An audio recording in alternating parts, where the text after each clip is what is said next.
Okay, welcome guys, welcome. This is ChatTactic version 4, I think. It's 4. It's either 4 or 5, I just can't quite remember which.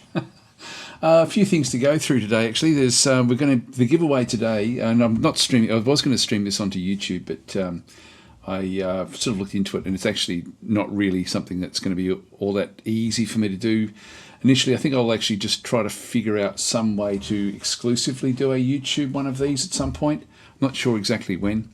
I have to figure out maybe some sort of easy timing. Maybe this would have been the best one, like first Monday of the month or something like that. Just to do a YouTube one. I was going to restream and look at sort of streaming across to both, but it's just not really all that good. So I'm not going to worry about that one. So we'll just continue on, I think, here on Twitch, which is fine as well. Okay, hi Cyborg, how are you going? And hi Rupert. And hi to anybody else that joins us as well. And I will be uploading this, of course, to YouTube as well within a few hours of doing this recording. Okay, so the giveaway today, if you do sort of hang around to the end, we'll then sort of do another marble run. And the giveaway is Heroes Hour, because Heroes Hour does actually have a big update coming today. Actually, it should be here right now. Actually, I'm just looking at it just so happened that the timing of it was supposed to be right on the dot of 3 a.m. my time, which is when I do these actual streams. So anyway, let's go across into downloads. There's nothing there yet. Let's just go to library. Nothing in downloads. So anyway, let's have a look at the Heroes Hour itself. Oh, there we go. There's actually small update, patch notes. This is at 1:30 a.m., so an hour and a half ago. What does it say? So, hello everyone. We're opening the version 2.2 to everyone with the public beta. As told to some of you via the Steam forums, we were supposed to fully release this update later today. However, some translation took more time than expected. Thus, we decided to push it on the open beta branch, but the game will only be in English for now. Sorry about that. So to hop in, you just select the public beta. Okay, so we'll do that. Actually, I will do that because I do want to show this off in this session, because we do actually have the giveaway to give away of this particular game. So I think we'll start off with this one, and then we'll have a bit of a read through the changes that have come through. This is supposed to be a fairly major update to the game. And so if we just go and right click on this one, go to properties, go to betas, and click on the public beta. There it is. Close that one, and we'll get. It should then come into downloads. There it is, starting to download. Don't think it'll be all that big actually. Only 45 megabytes. I mean, it's the graphics in the game. There we go. So that's actually now been done. So we've now got the Heroes Hour. Let's just go in and I don't know if we can. I wouldn't mind actually having a bit of a read before we actually go into this one. So I'll just go into the community hub and just see if there's any other information. There may even be news. Is there a news thing about it? Okay, some of these are older. So Heroes Hour 2.1 brought a new faction in, the Delirium, and that was some weeks ago. And then we've just got these, which were just in this actual week. All right, here's the list of changes. Let's have a look. Read this one, and then we'll actually open the game up and have a bit of a look at it. So version 2.2, and this is a closed beta. So now it's in open beta. If you do have the game. By the way, Heroes Hour is like a Heroes of Might and Magic, done with a really interesting take on random maps. Like, it's the most unique way, or it's probably one of the best ways I think of these sorts of games being able to randomize their maps. So anyway, we'll have a look. So for those who have subscribed to the newsletter, have seen the 2.2 patch is on the closed beta branch. It's now 2.2 pre-D. Yep. So this is actually from a few days ago. For those of you who do not have access here, blah, blah, blah, blah. So here's the changes. Special weeks. Okay, so that's so each week will have a name, and a lot of them will have a special effect. So that's very much similar to, well, I guess the original Heroes of Might and Magic. Settings for random and standard maps, random standard town layouts, and to allow special weeks. So it looks like you can actually then do your own special weeks, maybe in the node system for the generation. Several new unit abilities added, meant for future units. These can already be used for mods. Several new units added. Okay, Right, so so that must be coming in the future. New undead unit of ability for undead units. We'll have to have a look at that one. 15 new artifacts, a new artifact set bonus, so extractor, and skill tips and unit tool tips now by default show an abbreviation tooltip text, which can be expanded by pressing Shift. All right, so okay, so we press Shift to do that. I'll have to try to remember to do that one. So this is what makes this so interesting, is the node map and tile map editors. Improvements to switching between playing and editing node maps and tile maps. And what it is, a tile map is something that you craft yourself. Hi Insane, how you going, Mr. Voxy? So a tile map is like your standard map editor, where you sort of just go in and do what you want to actually then go and do. And a node map this is what I find really so great about Heroes Hour.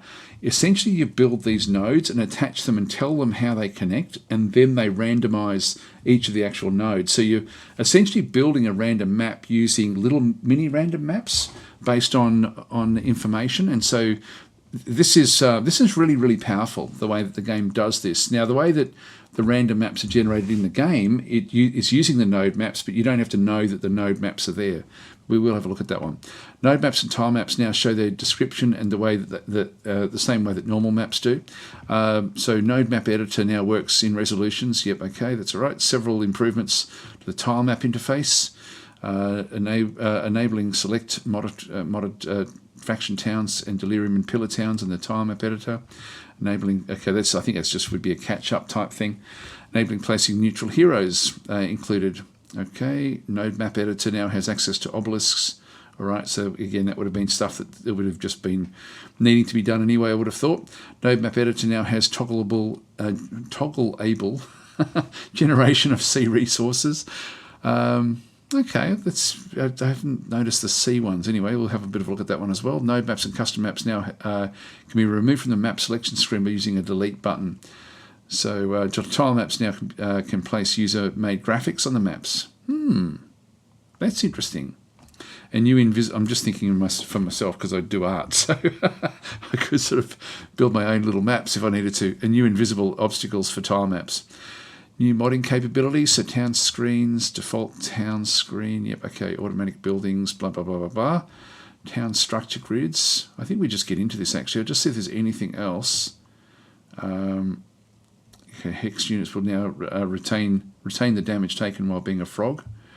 Bug fixes. Right, okay, so it's mainly to do with the maps by the looks of things. Well, let's just start it up and have a bit of a look and see how that one does go. If we play now, whoops.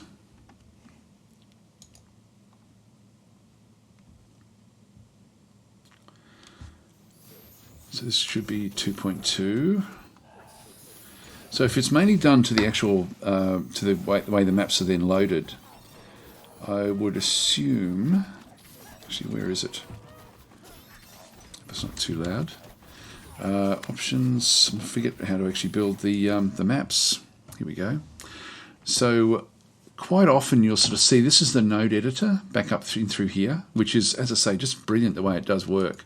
So a dual one, for example, will just have these two in through this side. You can go to advanced and sort of pick them apart. Now there should be a custom maps. Yeah, so you've got like new mode map or new tile map. So if we go to new mode map down the bottom through here, you then basically build the maps up. And I won't spend too much time with this, but this is something I am interested in sort of seeing what it does do. So random objects true, random maps. So we've got save and generate. I'll have to acquaint myself more to this, what's going on. Roaming heroes, if I can put them on, where does that sort of show up? It's not showing up in here, is it? Oh, here we go. Nope, it's still not doing it. Random objects true. This is the sort of buildings that you sort of then find in here. As such, this is the levels and the different types. So you can actually go in and select, from level 1 through to whatever level this might actually be in through there, depending on what you actually do. Edit objects. So you've got different objects in through here. That's nothing much. I can't see can't notice any change there. Yeah, can't match it there. Match. Auto. Terrain auto. Mobs any. I think you can sort of choose the different sorts of mobs. where they sort of come from, the different groups that they actually come from in there. Size 5 is the actual area that's then sort of generated. I'm not seeing the stuff where there is, where it's sort of showing the things that it just mentioned though. Anyway, look, I won't spend too much time with it, but I do want to have a bit of a look at this one. Now, that's a 7-day rule. True or false? That must be for the map, the overall map, I guess. If I then go, I can add on a different node. So essentially that's just copied a similar sort of node. If I go symmetrical center, it will then do the same as these. It's just, I don't know if we can move them down. Well, I didn't mean to do that. Hang on, we're going to escape out of there. We just go to a new game. It is clever the way it does do it. So new mode map. Okay, so if I just go off to the side. So we've got the 7-day rule is true. Global node distance. I'm not sure how that one works as well. I'm going to have to sort of play with this one, I think. So if I can mirror it, or I can just add onto it. If I add to it, this is where I can then do the symmetry center, and I can then sort of have how many I actually want to have then coming off these things. So if I just go back to this one here and then add another one going off that side, that should. So here we go. Actually, that did change it as well. Just the movements a little bit. Just zoom back out. So if I generate a map using this one here, it's got the so that's the symmetry was on 3. I can make it just 2, so we end up with sort of like a situation like this. I can change what goes on in each of these different nodes. So you can basically build up a map. Like if we just go across and just save and generate. So it then creates basically the random map from that node. So that's actually the map that was then generated from those nodes. It's a very, very cool system of building a game. Very, like, once you get used to using it, but I didn't see much in there that I haven't seen before. So I'll have to have a better read, I think, afterwards. Crastinator is then saying, hello, there's a random map editor for this game. Yes, there's different ways. That was the node editor that we can sort of see in through there. And then we can edit the tile map, which is what we actually are looking at now. So the tile map is the actual map itself. And so if I edit the tile map, I can now go in and start to tweak things if I wanted to. And so one of the things that they were saying, you can actually now bring in your own graphics if you wanted to. So you can just go and paint different areas, I guess. I don't know. Like I haven't really played much with this one into here. Is it just water that we're using? It's terrain, obstacles, cliffs. Yeah. Okay. So yeah, you just basically can build these up yourself. It's quite a nice little system. One of the things I didn't like about the original game was that I didn't like how much the water played a role in the game. So, being able to sort of build cliffs all the way around it would actually be quite a nice way to do this. I think that way you're sort of forced to literally just use the choke points, because the game is one of these games that once you start to snowball, it's very hard to stop a player who is actually starting to snowball through the actual game itself.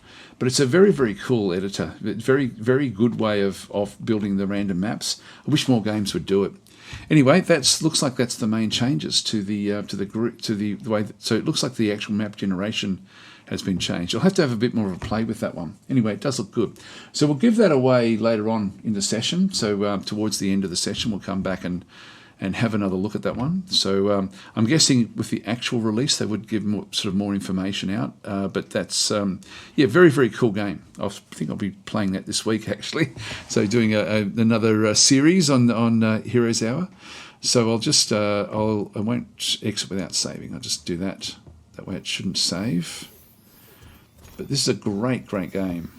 And so when you go to new game, most of these that you sort of see through here, like Isles of War, means that this has actually been randomly generated without the connecting line. And so if I go and start this game, it's random maps, where it's building the random maps and building islands based on the nodes. So those nodes, and then we've got like a fog of war. So when you actually start the game, where it built the map, as you sort of saw through there, somewhere out through this side. And but we don't know exactly where those islands are, so we have to then get off the island. So that's sort of how that one works. If I just go back and quit that game. Oops, hang on. I'll just play now again. To not do that one. Thanks for the subscription there, Darth Gnome. Very much appreciated. So if I go to new game, that one is sort of showing up.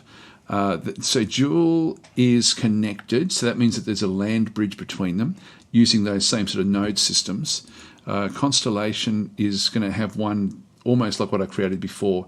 2 players with a neutral in between. So again, it's all just based. If I go to advanced, I can sort of tweak some of the things that come up in these nodes. So the whole node system is, as I say, just absolutely brilliant.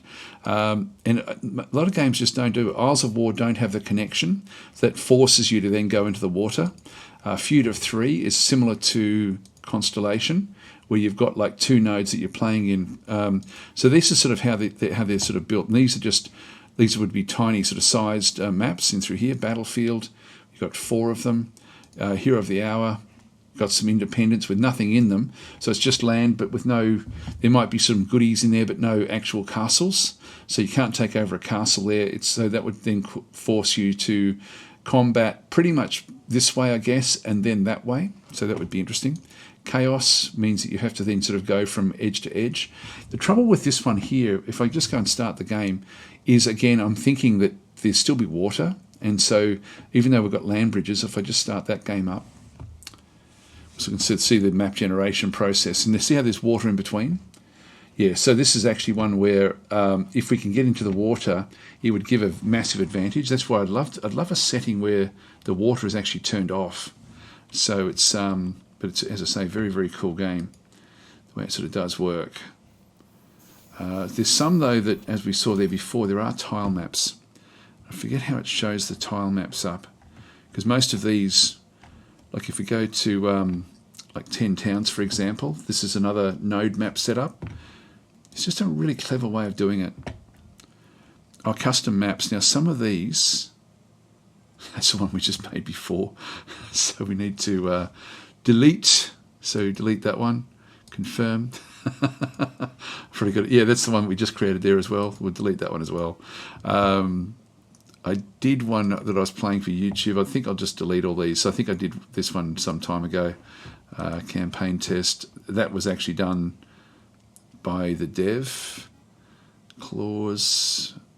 Yeah, so a few people have actually had them back in through here. Yeah, so a lot of these are actually fine, but the ones at the top there were ones that I actually had done.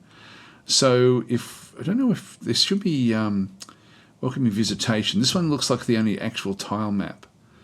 So because there's nothing showing, there's no nodes showing in here. So it doesn't look like there's any other actual, there may be other non-nodes, but the nodes are brilliant. God, they're good. I just wish that there was a way to stop the water. That's interesting. So everyone sort of oh God, there's just so much in this game. See, this is like if playing Heroes of Might and Magic. This does take it to the next level. Plus, it's real time. Anyway, V is saying hello. This looks like a very smart way to make maps. I used the map editor of Heroes of Might and Magic 3, but it was very time consuming. Also, is there going to be a Carrier Command 2 playthrough series other than the how to play PvE? I've been doing a lot of streams on that. In fact, let's just get out of this one now. Maybe we can talk about Carrier Command now. So if we just go and quit the game, because I've been playing a lot of that this week. So I'll just go back to, if I go back to the library. Yeah, so Carrier Command is, I've been just playing this like crazy actually. So I don't know actually. I sort of one of those things, if it's popular, I would definitely play more. And the one that I play, I essentially just play against one island in that particular series that I just started uploading today. But it's I'm finding this game just incredible. Like it's I'm just loving playing it. So I do want to set up. So if anyone's watching this, whether it's on with the recording that goes to YouTube, and you do want to actually bounce in and actually play multiplayer, if you go to my Discord, which will be in the sort of like the descriptions or the basic information about my channel, you'll see a Discord link there, and there's a multiplayer chat group in there as well. So I'm just putting together people who are interested in actually playing it. We don't need experts. It's just anyone who's got the game can just bounce in and have a bit of a look. In fact, I think there's only 3 of us at this stage that have put our hand up for it. I'll just go and see if I can find it there. Just go across to mine.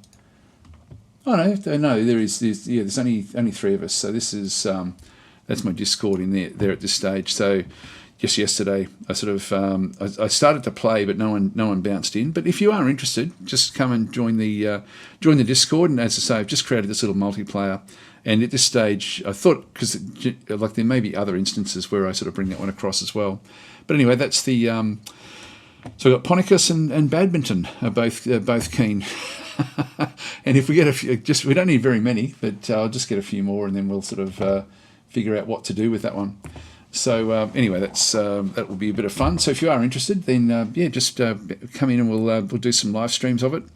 As I say, I'm thoroughly enjoying playing it, and I don't really like going up against the enemy carrier. I do like just going up and sort of doing the islands. And in that series I've just put up or started putting up, it's only got 6 episodes, I think, in it. So there's only 6 videos in it.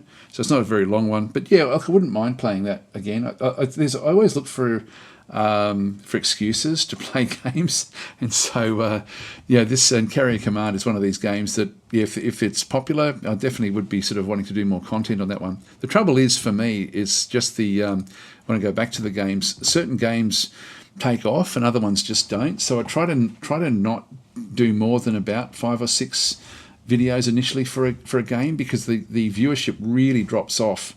And when the viewership drops off for YouTube, they then actually punish you for it. So it becomes a real problem. I've got a second channel, actually, my DasTactic Extra channel. I think there's links in the description to that one. And that's where I should be putting my long format series in. So I've got to make more use of that. I've sort of, for the last little while, I've been putting Interstellar Space Genesis all on my normal channel. I've really enjoyed that one there. But I'm now looking at the numbers, seeing how they're dwindling off as well. Well, let's actually just go through a few of these things, I guess. Like there's like some of the news, I guess. So we'll just sort of bounce around into different things. Does anyone else have any other questions about games that I've been covering lately? I mean, I haven't really done that much this week, other than Carrier Command 2, Shadows of Forbidden Gods. I've been loving playing that. I've still got a bit of recording to do for that one there. I may do 1 or 2 more and then look at finishing that one off on my DasTactic Extra channel, but that's an incredible game. Distant Worlds 2 has now had a major update. Maybe if we just go through these, most of these stuff, if there's been an update, will actually appear at the top here. So now the big one really this week that's come out is the 1.42 of of Interstellar Space Genesis. So there's a lot of changes. Adam actually contacted me, the dev, with the game, because I've been in contact with him about what's been, like, the things I didn't like about it. And actually the things that I mentioned about it, and I think a lot of other people have been mentioning it as well, have he's actually corrected all of that. So there's a lot more minor civilizations now in the game. Now, what have you done? I won't go through all of this, but he has fixed up the Serix race. So they're now stronger than what they were, and that's the group that I'm playing with in my YouTube run-through at the moment. Hi, David. How you going? David is also connected, just for you, I don't know if he wants me to tell you this, but he's also connected with Carrier Command and with MicroProse. We were just talking literally just then about Carrier Command. Thoroughly enjoying that game. There are a few little things with Carrier Command that I would like to see changed, which I have been speaking with David about. Actually, there's a few more things that I didn't put in my email, but anyway, I am really, really enjoying that game. What else have we got through here? There's a lot of changes. This is a pretty major update. Like, when Adam did actually contact me, he was saying, if you're gonna do another series, now's the time to actually sort of start again with the 1.4.2 with the tweaks that they've actually made with the game. But I've pretty much already recorded that other series, so I won't be coming back. I'll probably do some live streams of this again fairly soon. I really am enjoying this game as well. So there's an awesome Space 4X, really, really awesome. But that with that new Evolving Empires expansion pack that's come into the game, the DLC, is is really sort of, it's a really good pack actually, and I think that this will then make it even more fun. So I do look forward to coming back to that one. But that's a fairly major rebalance that just came out this week, a few days ago. Rust, I haven't played Rust for a long time. I'll just skip past that one, but I did enjoy playing that one. That's just a first-person shooter builder type thing. And so we've got season 34 now started of Marbles, which is how we'll then do the giveaway for Heroes Hour. So the Heroes Hour giveaway will be at the end of the session. So we'll sort of sandwich this whole thing between Heroes Hour at the start and then Heroes Hour at the back end. Crusader Kings, Fate of Iberia, now available from this week as well, a major update. So that one then gives us DLC, I think. Oh no, it's free and update. The free update 1.6. Yeah, okay. Now I saw that one load in earlier in the week. Again, I've got to play more of this, and I've got to play it with that mod that gives us the that allows you to play the battles out in what is it, Bannerlord. I've got it working. I did actually test one out the other day, but I should actually play that a bit more and sort of see how it works. I'm terrible at Bannerlord. And what else have we got? We've got major update. Here we go. So this is the major update to Carrier Command. So was out on Monday, the 23rd of May. So this is one thing I've actually has really struck me with playing Carrier Command is that each of the actual updates, each of the major updates dramatically changes the game. And that's why I thought I'd actually do that little tutorial series, not so much for this update, but because most of the content that's actually out there for Carrier Command is actually outdated now, because I think version 2 in particular, update 2, really did change a lot with the game. I don't know if it'll show it there. That's sort of showing the various bits and pieces. God, it's a good game. It's sort of funny when you skim through it, and my assumption was it's a flight simulator. That's what I thought the game actually was. And and I do like flight sims, but this is really, it's so much, well, it's not a flight sim really. You can make it a flight sim, but you don't tend to play it that way. I'll just see if I can find version 2, because the version 2s were really, really cool. They were only just in March, basically this is when they came through. Just find the major ones, because Steam Workshop and Fleet Update, actually maybe it was version 1. Okay, we've got new modding tools. It's funny because most of the mods are pre these versions. Feature. I thought that they did a reskin. I may have it ran the wrong way. That's in February. When did they do the version 1 then? Modification. Steam Workshop support. Fleet ships. Yeah, fleet ships was major. So you can have your own ships now helping you. Yeah, there must be version 1. I think version 1, they took a lot of the stuff that came out of the, just having a look, version 1, logistics, mouse control, and modding update. Yeah, this was the big one, which came out in November, actually, so last year. So no, it has been out for quite some time. But most of the content is before this update came out, where they then sort of added a lot of other things to the actual game. But it just keeps on improving and improving. So David's saying, did you already play Warhammer Chaos Gate? Curious to see you playing that. I've loaded it in, but I've just been too busy with getting caught up with games like this and other games in the last week or so. So hopefully soon I want to do a bit of a live stream and then do a series on Chaos Gate. I don't know when I played that last. If I just go back through, yeah, there it is back in there. I've played it in the last 2 weeks only for 30 minutes and only for 3 hours, basically, just to try to get used to it. I've got to play that more often. There's the Crusader Kings and Bannerlord, just trying to get them ready. That was only 33 minutes and 12 minutes, just to sort of try to make sure that would actually then work together. So there is a mod that allows you to play Crusader Kings 3 and then do your battles in Bannerlord, very much like Field of Glory Empires. Brigandine, I haven't played that one for a little while. That's so that one's I really thoroughly enjoyed playing that one. I've got to say that was one, and Old World I've got to come back to as well. I haven't played that at all in recent times. Panzer Corps 2 has had a big update as well, like a couple of weeks ago. World Box, I think we covered that one last week. That's really, really amazing game. I love that one as well.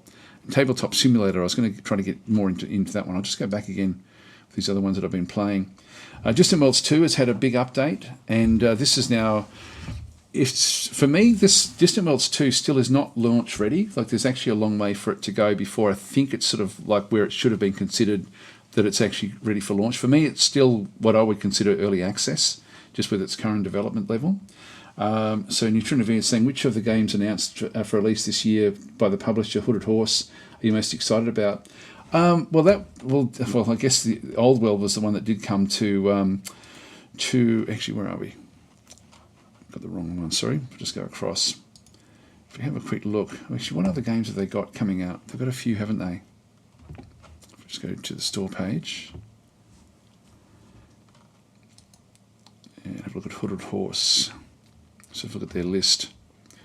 Against the Storm. I don't know anything at all about that one there.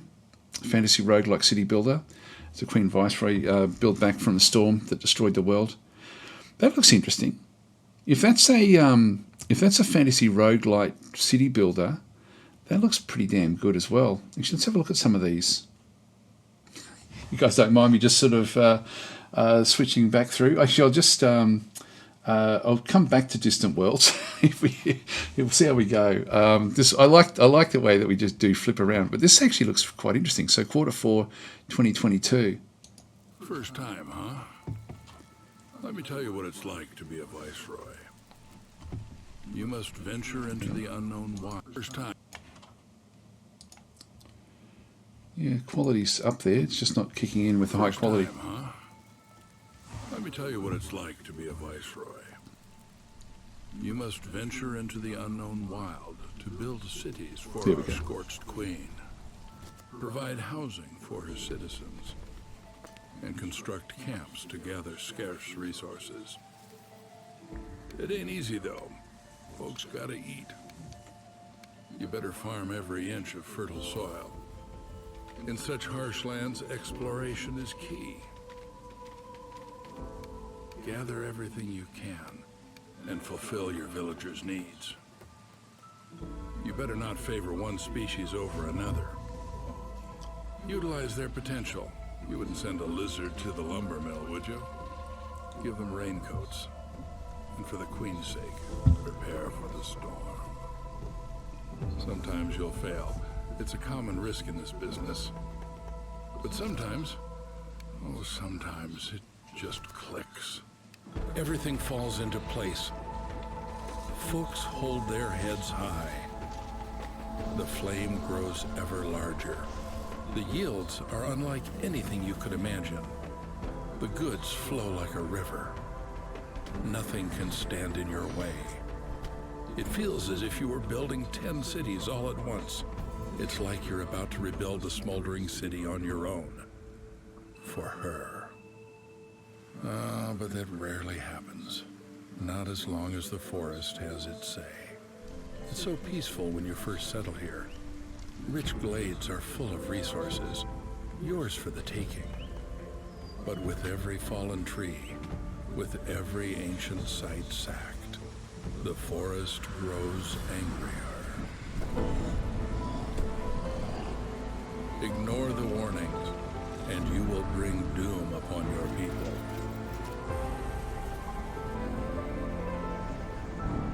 So, my fellow, do you have what it takes to become a viceroy?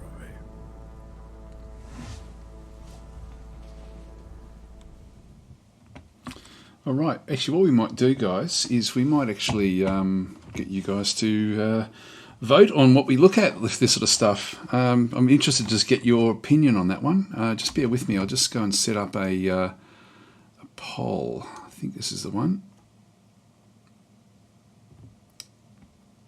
Yeah, so I'll just go, what was that one called?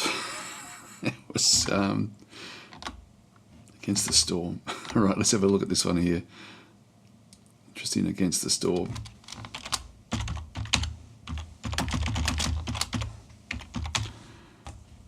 And I'll start the poll, and that should appear. There it is. So all you do to vote on these is just put your a number in. You've got the numbers there from 1 to 5. And just let me know what you think. Is this a sort of, like, what did you think of that, what we just looked at? We can sort of have another quick look at it and just sort of see what you think. And so I'll just go back to Steam again. I'll just play that back again. So, and First time, huh? I might just Let me tell you what it's like to be a viceroy. turn the sound off. And yeah, let me know what you think. Is it a game you're interested in or not? Personally, I don't know. I'm sort of middle of the road with these sort of games. I liked when I first read it. I was thinking, oh, that actually sounds really, really interesting. It does look interesting, but it's, I don't know, like they're not, city builders aren't my cup of tea, and I just don't know how this will sort of then work. I guess you're exploring and you're finding different sorts of elements back in there. Where we go. So yeah, most people are mild interest. That's about where I'd be, I think. It's funny because when I looked at it, the description, I actually thought, oh, actually that looks really, really cool. So yeah, interesting. There's no. I'll leave that up there for a little while. It's there's nothing much in there that like even the, I don't know, the fact that you're combining. Oops, hang on, we'll just keep on going back in.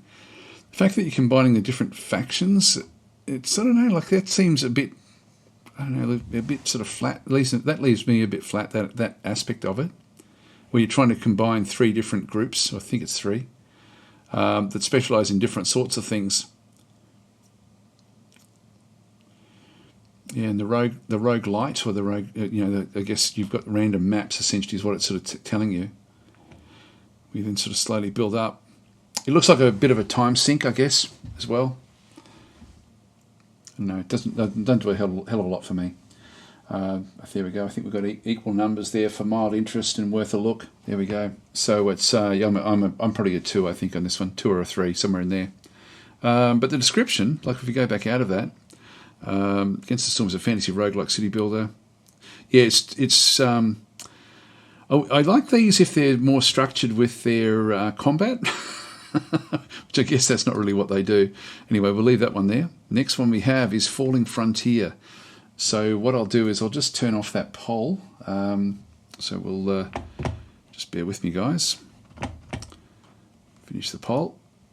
All right, so I'll just leave that one. Actually, I'll hide the poll from the overlay there. We'll bring the next one in just a second. So we'll have a bit of a look first, and then I'll bring the poll in. Get your feelings on it as well. So Falling Frontier. So conquer a vast procedurally generated star system in Falling Frontier. Again, tick. Procedurally generated. That's what we want. An RTS, a sci-fi RTS where RTS, as long as it's active pausable. We started to actually specify that, where intel and logistics are decisive factors. Design ships and raid enemy supply lines, lay minefields and construct recon stations, and ambush enemy forces with asteroid fields and nebula. It sounds interesting. Let's have a look at the. In fact, what I'll do is I'll pop that new poll up. So what was it called? Falling Frontier.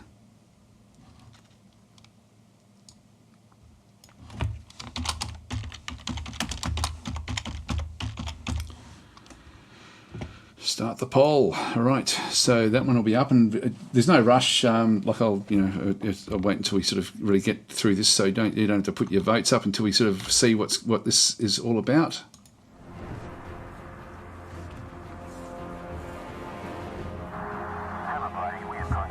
Wish the HD would kick in a bit earlier. There we go.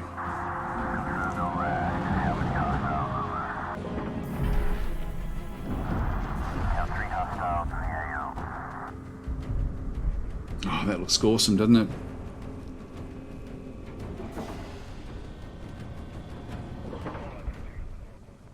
Hey there, I'm Todd Darcy, a solo developer at DasTactic's Studios.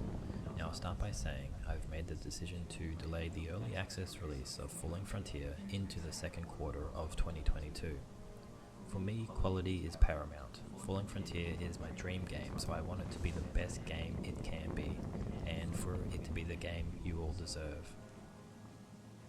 I do, however, have some exciting things I've been working on from the campaign, Titan Rising, to show you all. The campaign tells a story of a war between Titan and Mars, and humanity's eventual expansion out of our solar system and into the frontier. The following sneak peek is just a small sample of what's been worked on, but let's get started and check out Titan Rising. Welcome to the world of Fallen Frontier.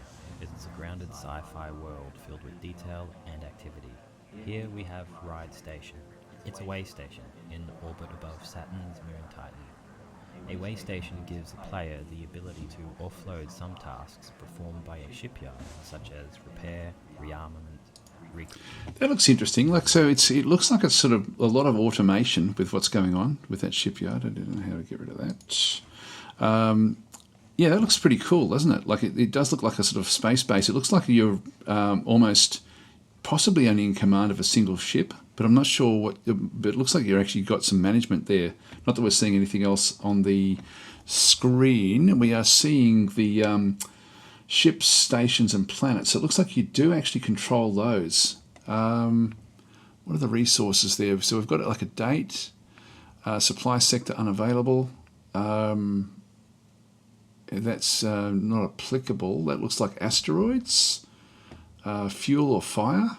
Looks like it's something combustible, and people look to be the resources. So minerals, fuel, and people. Maybe you've got money. So I'm guessing that you spend the money to then take over different areas. What have we got through there? Planets, characters.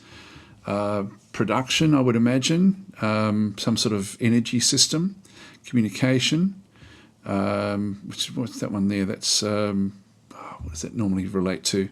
It's normally sort of like a networking type thing, but maybe that would be research. I would guess maybe that's the like the branching research, pinning different things. I guess if you've got like specific ships, so it looks like you do actually control multiple ships. I know nothing at all about this game, but this one looks very, very good. The graphics look incredible. And then some sort of helm. Maybe you take over specific ships. Let's just continue on looking. We're only a third of the way through. Looks very good. crew, and resupply. Oh, I should point out, when devs start talking about campaigns, that does bother me because that means non-procedural content. So, and also it looks like we're playing around, like we're talking about the Moon Titan, like one of Saturn's moons. I love the graphics. It just it really depends on just how open the world or it actually does become. So let's have a look at. Currently, there are 2 ships docked at Ride Station: a Hanno-class destroyer Pinnacle and the Crate-class battle cruiser. Let's have a look at this. All right, so we've got 2 ships that have docked at the actual station. So this is Way Station. Yep, so a destroyer and a battle cruiser. What else can we see? People. Yeah, so that would be the cargo, repairs, and I don't know if that's some sort of access or not. Refill thresholds. Okay, so they're the 2 of the resources we were looking at there before.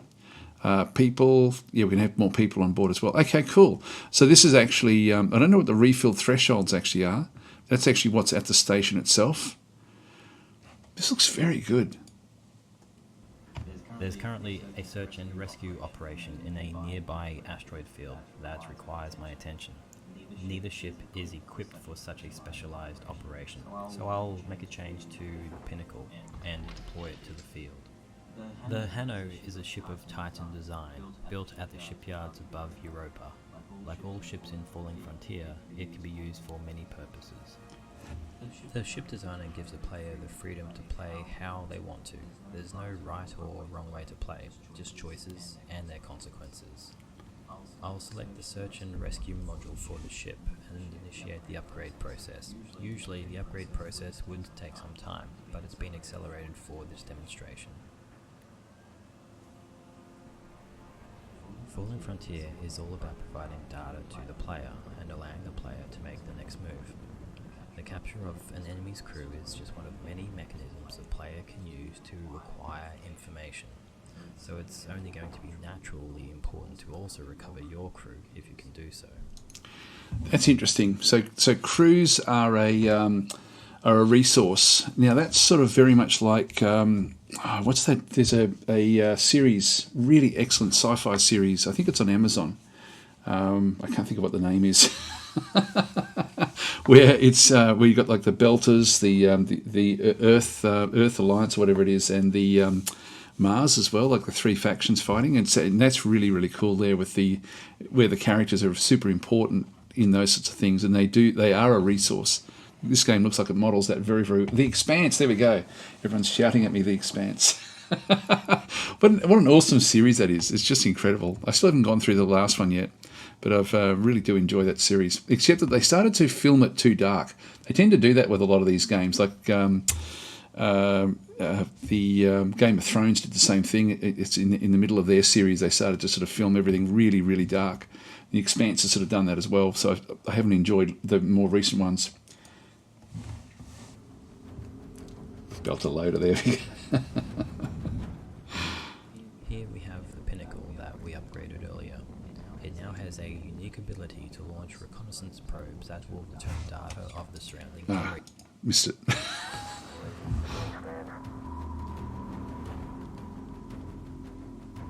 Oh, that looks great. Just like in the ocean on Earth, lifeboats drift from their last known position. Over time, finding these lifeboats can become incredibly challenging in the black of space. Command crew will potentially offer different types of information under interrogation, depending on both their type and a special characteristic called renowned.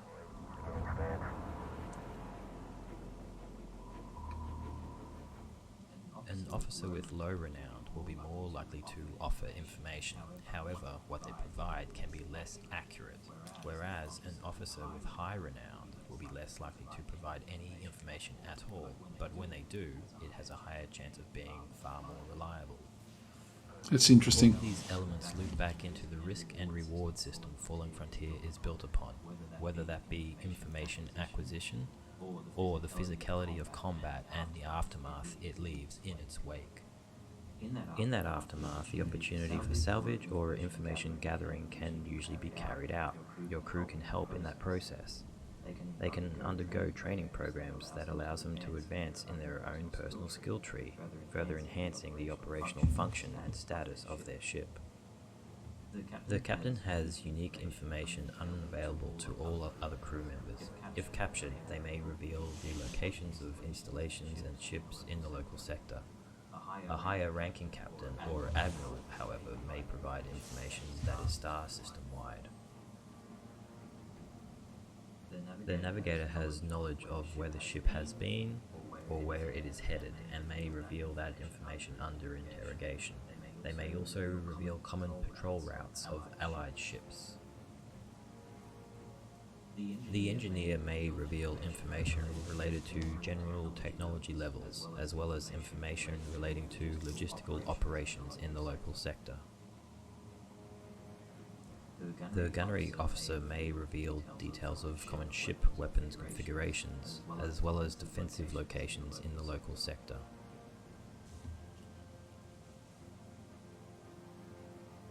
Falling Frontier is about choice and consequence, risk and reward. Leaving crew to die in the black of space will have economic impacts on your war machine. It can also lead to other catastrophic events well beyond what you ever anticipated.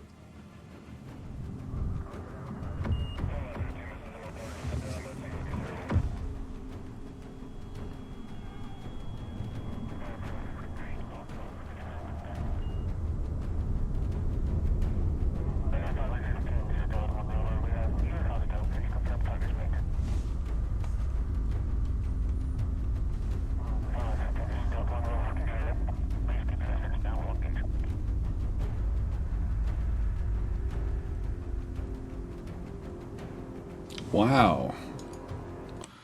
Wow, that looks absolutely awesome. That just looks amazing, doesn't it? That is the Expanse, isn't it? That is the Expanse as a game. Just looking at what we're seeing there, that looks incredible, actually. So Falling Frontier, that's going to have to go to one of the top of my list of things that I want. That's a 5 for me. Yeah, that's just absolutely incredible. Oh, yeah, okay, so Neutrino V's thing, you might want to bump up the trailer volume a bit. It's a bit very quiet. Sorry about that. I'll just bump that up now, so I'll just do that one. Some more videos on YouTube. Okay, yeah, I will actually. I'll chase that one up as well. I'm going to write down that one on my little list of games to follow up on.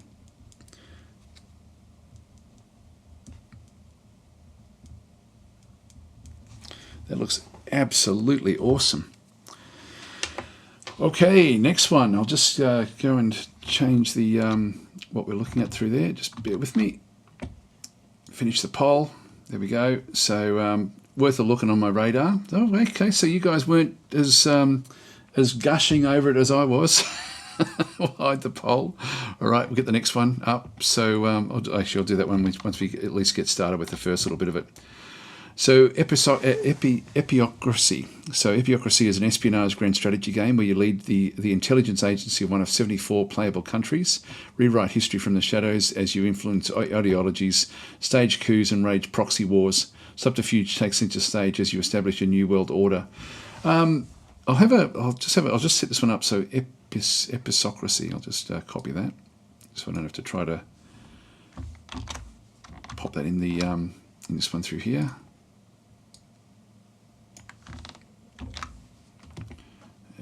And start the poll. All right, so that one's now up as well. So we'll have a look, and as I say, no rush putting your votes in until we've had a bit of a look at this one through here.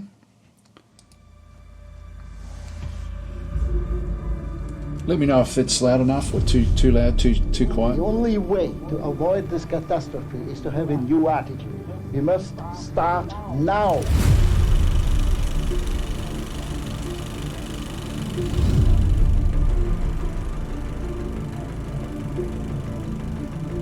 Today it is common knowledge. Espionage agents are operating everywhere.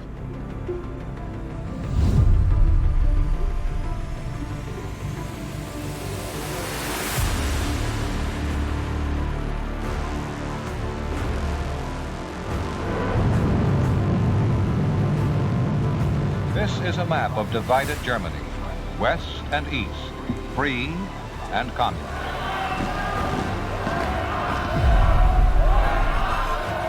We choose to go to the moon in this decade and do the other thing, not because they are easy, but because they are hard.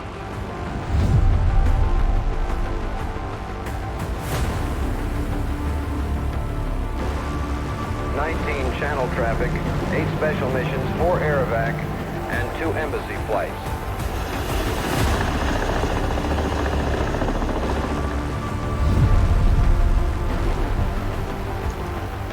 We're not seeing much of the game, are we, really? It's all just sort of flavour stuff. Just go back there a bit. What can we tell? So we've got East Germany down in there. So industry, academia, looks like sort of secret police, is it? Actually, that's secret police there, isn't it? I don't know. These may be different areas. So we're only seeing small portions of the game here. Anyway, continue on.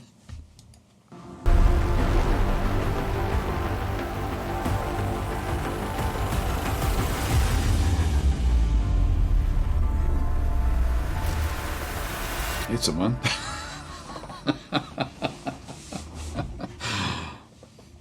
Well, I don't know about that one. It's a 1 or 2 for me. I think I don't think I'd bother with that one, particularly when the actual I don't like it when games.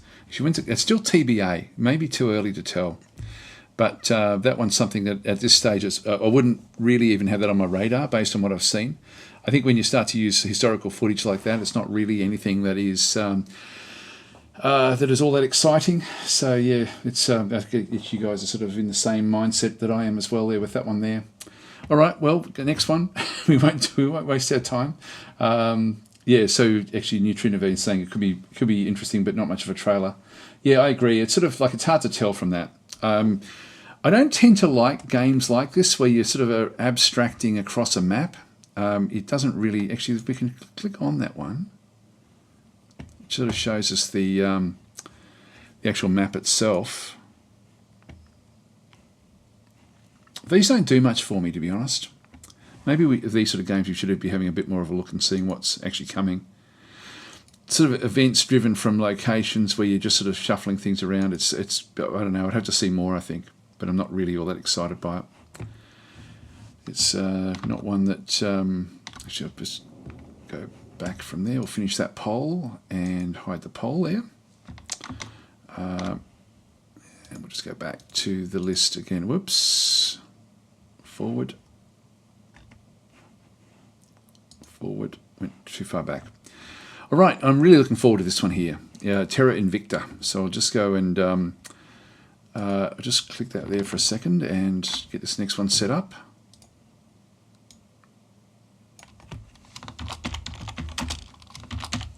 We had a look at this one the other week, but it is one that I am interested in. Actually, we didn't do a vote. Hi, Ponicus, how you going? Hi to anybody else that's joined us as well. So I've got the vote up there, but let's have a look at this one. We did cover this a few weeks ago, I think, having a bit of a look at it. So it's Q2 2022. It's just from the creators of Long War. An alien invasion has fractured humanity into 7 ideological factions, each with a unique vision of the future. Lead your chosen faction to take control of Earth's nations, expand across the solar system, and battle enemy fleets in tactical combat. It looks very, very interesting.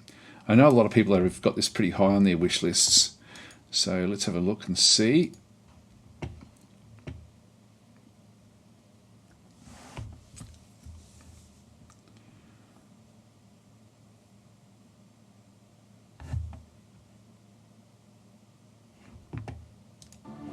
Sorry, guys. Person of interest surveilled. Mission in progress.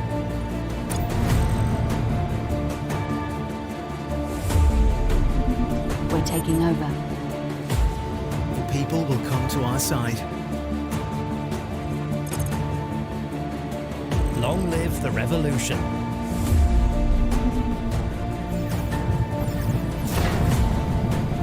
Targets lost.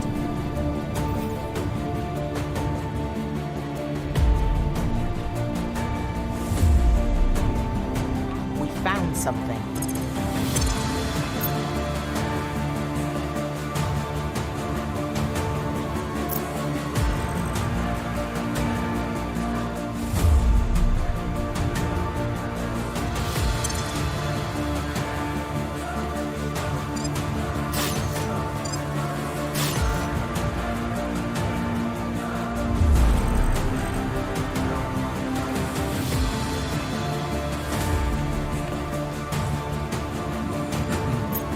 I'll make sure they're on our side.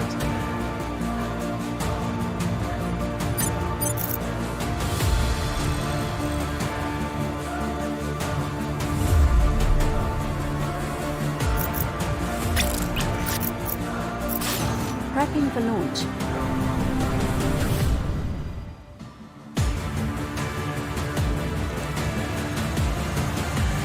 Yeah, it's interesting actually. There's a lot going on there. Let's have a bit of a look. It's sort of, if we have a look back at the actual page itself, I won't go through the through those. We'll just go to the actual screens and have a bit of a look at each of these. So this is more, looks like this doesn't excite me, this sort of screen. I mean, if all it's there to do is to just sort of set things up, I think this will be sort of like a strategic meta game, essentially, where you're just sort of building elements to then sort of use, but it doesn't look like it's all that exciting. If we just go to the next, this looks like how you then actually is transferring to low Ceres orbit. So, hey, what have you got? You've got, it's a bit hard to sort of see. I can't really make it any bigger than this, unfortunately. I can go to the browser, which I won't do, but this is, I don't know how much construction you can do here. It looks like you do have a fair bit you can do with your ships. This looks the most interesting part to me, or this aspect of it, and then the actual combat in space, or the movement in space. So you're still building elements, aren't you, really? Which does look fairly interesting. I wonder if they're going to show... Okay, so this is much, much further out. I'm guessing, again, we're looking at different resources. It does look fascinating, though, the game. I'm really looking forward to this one. A lot going on, actually, where you've got like different divisions, armies, etc., etc. God, it looks big. It looks really, really big. And then again, you're sort of in this metagame, strategic metagame. It looks like maybe armies, if armies are deployed on the actual surface, that this is abstracted, but then space combat looked like it was actually done. And the way that they did it in that video, they haven't done it back and through here, which is interesting as well. Yeah, there we go. That's all at the screenshots. If we just go back again, I'll go back to the video. So this is just the faction trailer. comes the combat. There. Target's lost. Just pause that one, bring it up, and just go back a little bit. So that there looks really interesting. It looks a bit like a WeGo system, like where there's turn after turn after turn. And so this one here is decelerating and changing its orientation. So it looks like facings and the turrets are important. This for me looks really fascinating as well. I don't know how this actually does work. I mean, it reminds me a little bit of Battlestar Galactica Deadlock with the way that the combat works. I've got to say, actually, another thing that does remind me of that game is the voice acting in this one sounds so flat, which it really doesn't sort of... the voice acting doesn't sound good, and Battlestar Galactica Deadlock also had really, really bad voice acting. So, yeah, it's interesting. So they're definitely combat, but I don't know if they trigger at certain points. Back there. I went too far. I'll just go forward by pressing L. No. J. Yes, that one comes in. Yeah, so it does things at certain points, but I think it does things along that road. It looks like that. If it's, I don't know if it's turn based or anything like that. That there is interesting because it's not.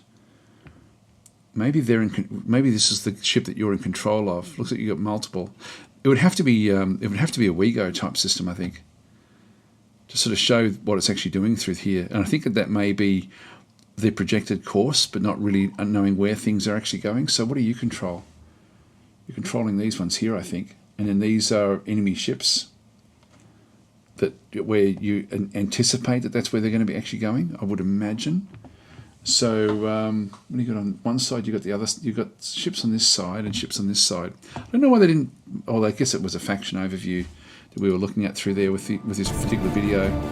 But look, it does look good, doesn't it? And they did have the construction of this as well. Yeah, it looks very, very good, I think. So that's one I'm sort of. If they can pull it all off, there's a lot going on.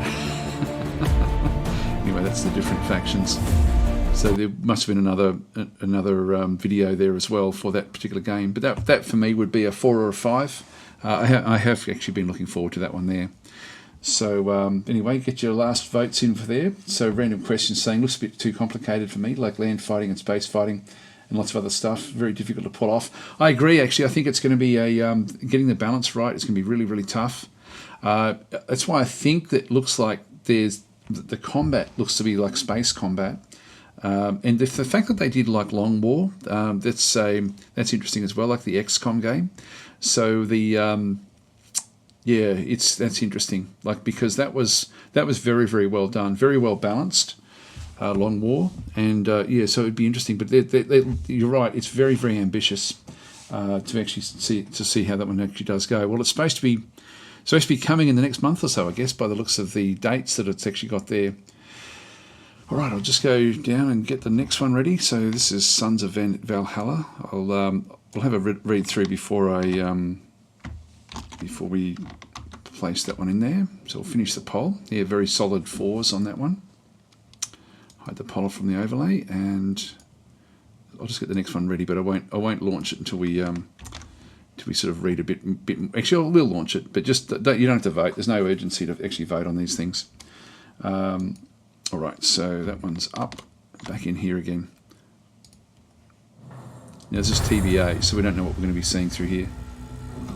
Let's see if we can get this HD to kick in properly. There we go. Let's go back again. Nope, still crappy.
Okay, all right. So that's if we just go back to, just escape back out of there again. So that's Sons of Valhalla.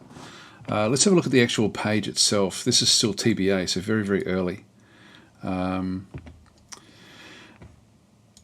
won't look at that one there. So yeah, that can't be right. It's a side scroller. What? Hang on. What are we looking at here? It's not the same game.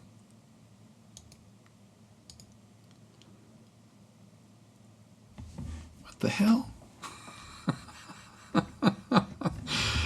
That is not the same game.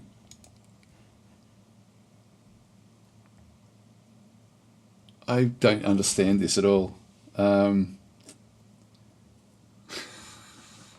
on, what's going on here? Press escape. Sons of Valhalla. It's still the same one, isn't it? I really am at a loss. I've got no idea. Are they still using the same? Even the graphic. Even this one's a different thing. This one looks pretty cool, actually. That's a different game. What's going on? Were we looking at something completely different? I think we were. I think that this is actually the one that we're supposed to be looking at. Well, in that case, let's have a look at this one. Do we start the voting again? Because looking at the numbers there, it's pretty low. I don't know, what were we looking at? Let's have a look back there again. Just go back to the actual page. Oh, it was Way of the Wrath. Okay, I'm going to start this again. Is it another one of these? Yeah, I don't know what that one is. Okay, I'll do Sons of Valhalla, and we'll look at the. We won't look at this video, so they put the wrong video up. In fact, that one there is also the wrong trailer for DasTactic's. So we'll have a look at Sons of Valhalla, and we'll do this from the screen. And what I'll do is I'll get rid of that. This one here. We'll finish that poll, hide the poll, and we'll just go back and reuse that one again and start the poll again, guys. So. Yeah, sorry about that. I should have seen that the names were different, and that we weren't looking at that one. So we'll have a look at the video from here, and then we'll do it. So new poll, same game. If someone tried. Now I'll just get this one back. Sometimes this doesn't open up all that well. The strongest feeling of all. But what would happen if someone tried to take this feeling away from you? What would you do for the one you love the most?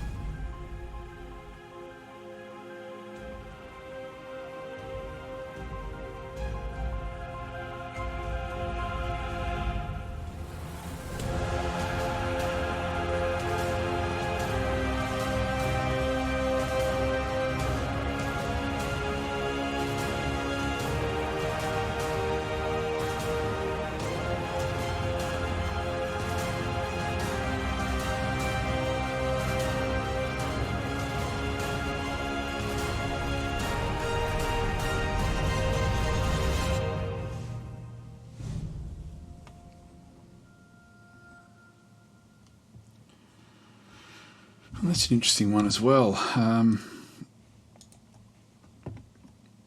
If we have to just try to find where it goes, it's from a game that doesn't really sort of suit me, to be honest. These sort of real-time side scrollers, I don't tend to like them, so I'd be a 2 on this one, I think, personally.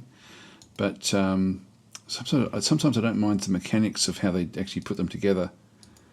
I forget the name of. There's another game that's very, very similar to this one here.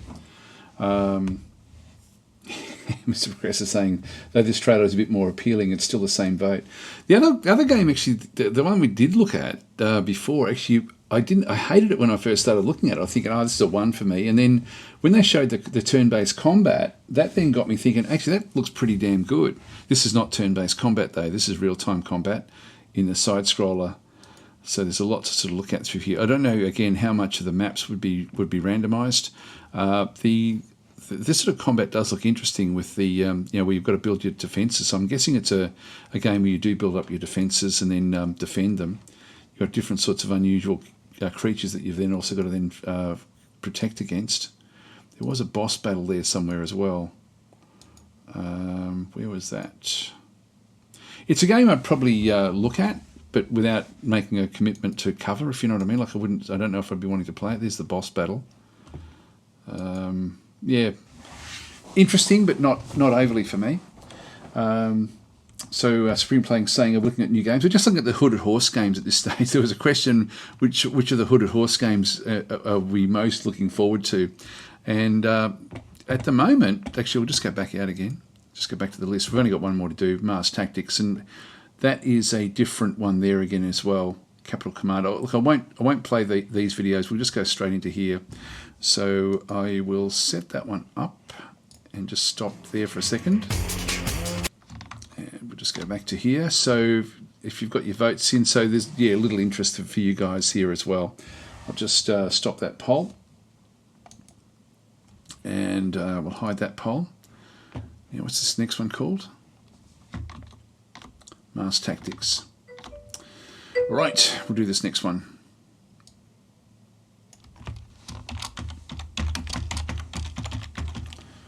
So DasTactic's in through there. We'll start the poll. So Meldroid's saying, are there 2 games on each line? No, the other ones actually they were really sort of quite focused, actually, to be honest. It was really quite good. Okay, well, let's go back into here. We'll just...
Now, before we get too excited, all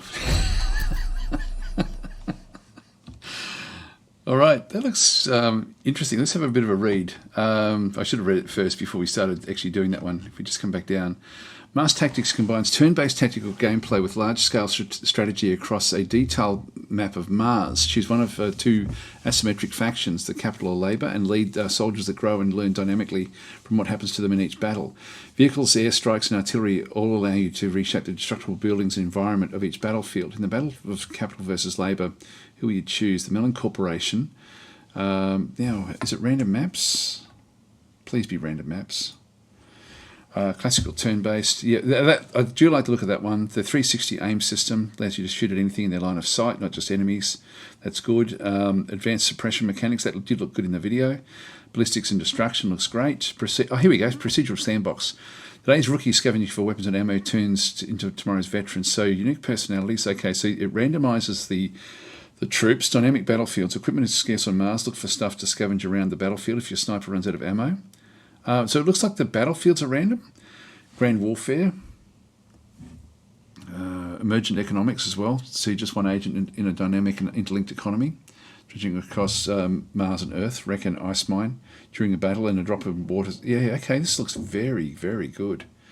Better strategy layer. So we aren't just fighting individual battles. You're conquering a map of Mars. So battles takes place in a big interconnected world. Squads near a battle site will eventually enter combat as reinforcements. I hope that this is randomized, but I can't see that. I've got a funny feeling it's not. It sounds like Mars itself is not a random map. Design your economy. I hope it becomes that. Well, this would definitely be on my wish list. Actually, I know see that a lot of you guys aren't putting that much up there. Am I the only 4 or 5 for this game? I really like it. So I actually really like the look of it. I don't like how corny some of the stuff is, but I really like the actual look of the combat, and I like the idea that you got random battles. So hi Chrisotep, how you going? And hi to anybody else that's joined us as well. So that, yeah, for me, that's that screen there. That screen there. What have we got? What have we got? So see, if we look at the screens, let's just look at the screenshots. So that there is turn-based gameplay. Hit points, rage levels, that's interesting as well. I don't know what that would actually then go and do. You get the same sort of protection system as XCOM. So it's very much an XCOM style game with very simple graphics. Let's just go to the next one. I'm going to sell this to you guys. So this is where you've got, like, what do they call it, emergent gameplay. I haven't heard of that term, but emergent gameplay, where you can actually go and pick up the equipment. So down enemy soldier, so in you come. So you killed an enemy, grab that weapon and off you go. Not sure if it sort of shows much else. This here, this to me looks like it should be a random map, and this would be the overview of Mars itself. So what have we got? Markets, research, territory, strategy, and squads. So that there is alpha. So enemy desert. Yeah, I don't know what we've got through there. So Maladroit's saying there are more Hooded Horse games. So scroll for a hit or hit full list. I'll have a quick look through the others. We won't go this deep with all these other ones, I don't think. Actually, I guess, well, why not? Actually, we've got no structure with what we're actually doing. I know I've got to finish up, not soon, but in a little. I want to make sure we've got enough time to do the marble run, so I can give away that Hero's Hour key. See, this to me looks like it should be random, but it's just the battle. This is the battle strategy. That's strange. All right, so you got ally strategy points and enemy strategy points, so they're already inside this territory here. But that looks like so this is a battle. It looks like that's the actual battlefield there, and this is the actual map of Mars that we're controlling. Anyway, let's have a bit more of a look. There's 12 screenshots. Yeah, there's different sorts of buildings. There's in between the turns. Yeah, it doesn't mean anything. That looked very corny, I've got to say, in the video. Choose your side. Yep, that's pretty corny as well. I've got to say that the actual premise behind it is really quite. It's very cringe. It's a pretty high cringe factor for the background story. Unit development. Now this is interesting. So we've got select one ability. So yeah, we've still got that squad's territories, and so we're still looking at the same overworld there. And this looks like it builds as you find things. So you don't know what's coming up. So you got Lone Wolf, then Shadow Sprint, hard to hit. Okay, and covering fire. All right, see, that's quite a nice little progression system in through there. Hi, Charank, how you going? Okay, so back in through this side, I've got to say, I do like the look of this. I really do like the look of this. It's simple, but if this is all sort of randomized, this is really, really up my alley. That there is, now that would be Mars. But that's still the same. This looks like it's sort of more late game, where things have been discovered and you just don't have eyes on certain areas. So you've got like like an area that you do actually have control over, or at least vision over. I've got to say, actually, guys, I really do like the look of this.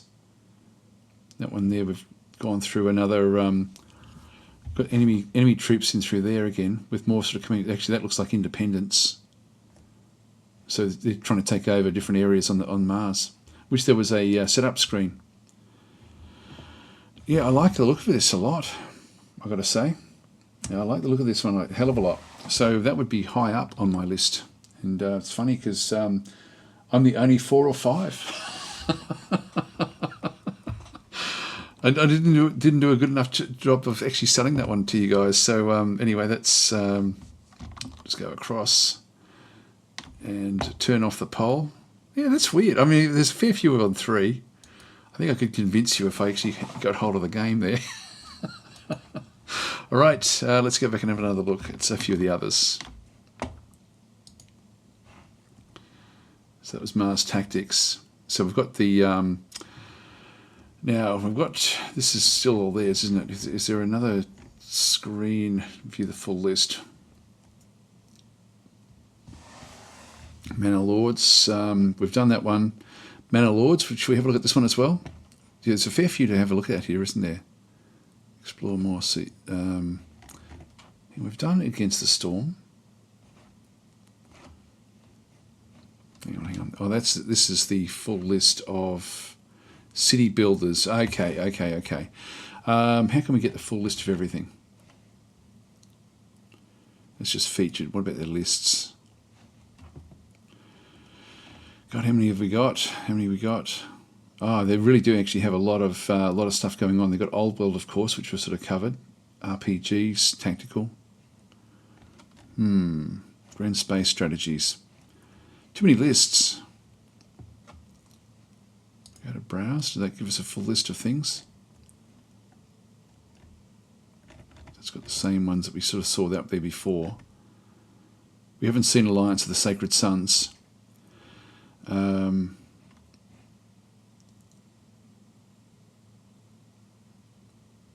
Yeah, so Alliance of the Sacred Sons joins 4X in grand strategy with RPG elements. Let's have a look at this one here. So, is that the one? That's not the one I covered, is it, the other day? I'm just trying to think of the one that I was playing some time ago. I'll just go back to the library. Actually, no, I won't. If we go back to the library and just go... No, that's all right. I'll just go to... forget that. We'll just go back to this one again. So, Alliance of the Sacred Sons. Let's have a look at this one in here. Yep, so we'll zoom this one up. And I'll just get... So, Alliance of the Sacred Sons. Looks very similar to a game I was playing just a couple of weeks ago. Space Dynasties, I think. We'll start the poll and have a bit of a look at this one. Yeah, actually, David's saying Jagged Alliance vibes there for the last one for that Mars. Yeah, it feels like that, doesn't it? Like, it does actually feel like that. But in probably even better than, like, Jagged Alliance was a great concept, but not like certain elements were fantastic, but it was, I don't know, it's a game that for me anyway, I didn't like that it was so scripted. So having something a bit more open looks good.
Wow, that looks bloody good.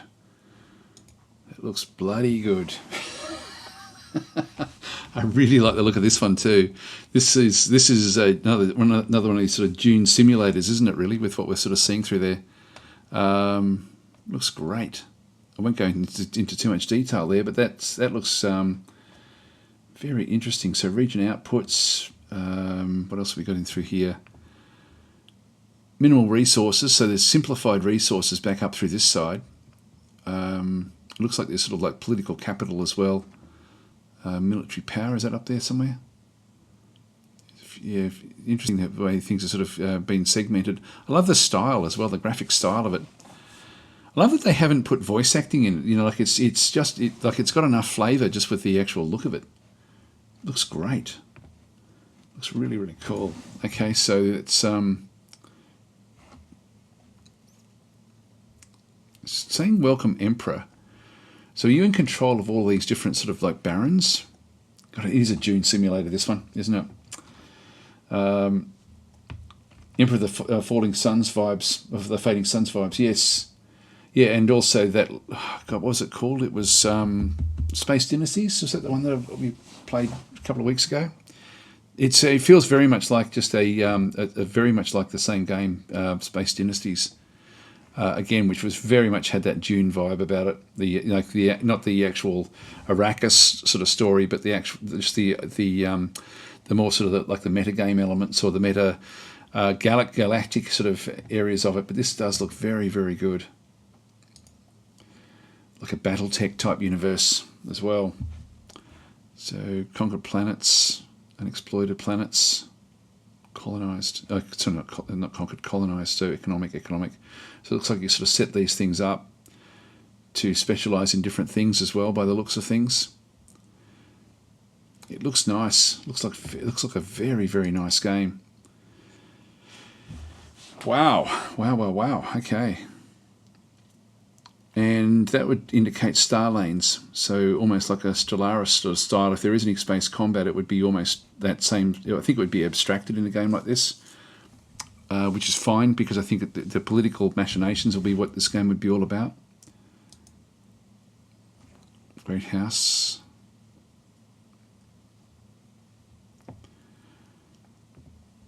Yeah, it looks very, very nice. Events in the Celestial Empire. Okay, so you've got different sorts of events and things coming through. I mean, it may be too much micromanagement, just looking at the changes to relationships and things. I like these sort of games where you can focus on the bits that you really want to focus on, but then just let the game run away with the rest of it. So back that way. Yep, fleets, logs. Looks good, doesn't it? Looks very, very nice.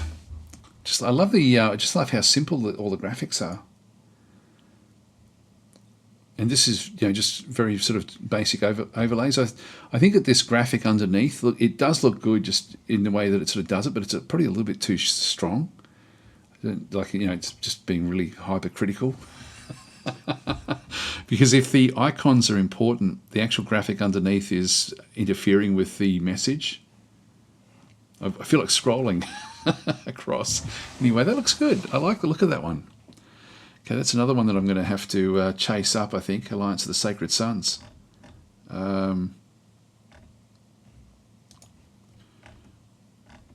it looks good. It looks very, very good. Right. God, they've got some good games, haven't they? Now, what else have we got on this list? This is new releases coming up. So Sons of Valhalla is already out by the looks of things, or the demo is. Old World we've looked at before, so I won't delve back into that one there. Actually, I'll just turn off the. So Chico's saying a censor DAS mod to fade the background graphics incoming. If it's doable, I will. Yeah, absolutely. I'm sort of a bit OCD with that. I mean, that's my job. I'm a graphic designer by trade, so I'm sort of like visuals do tend to. If I tend to gravitate towards little things that piss me off. Anyway, that for me is I would have that as a 4. I think on my own sort of list of things. Actually, let's just get the next one. So the next one is Fata Diem demo. Actually, that's just the demo. So Fata Diem.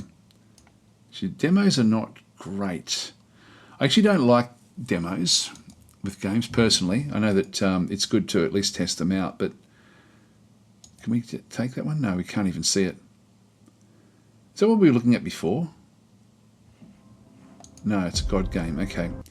So we are in here. Let's just go and copy that for a second. I'll have a bit of a look and see how it's going.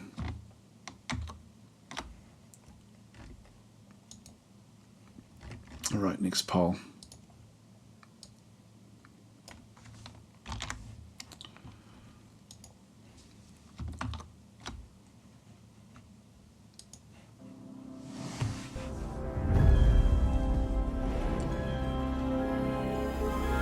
Fate of God, is that what that would be in Latin? The God game genre is back.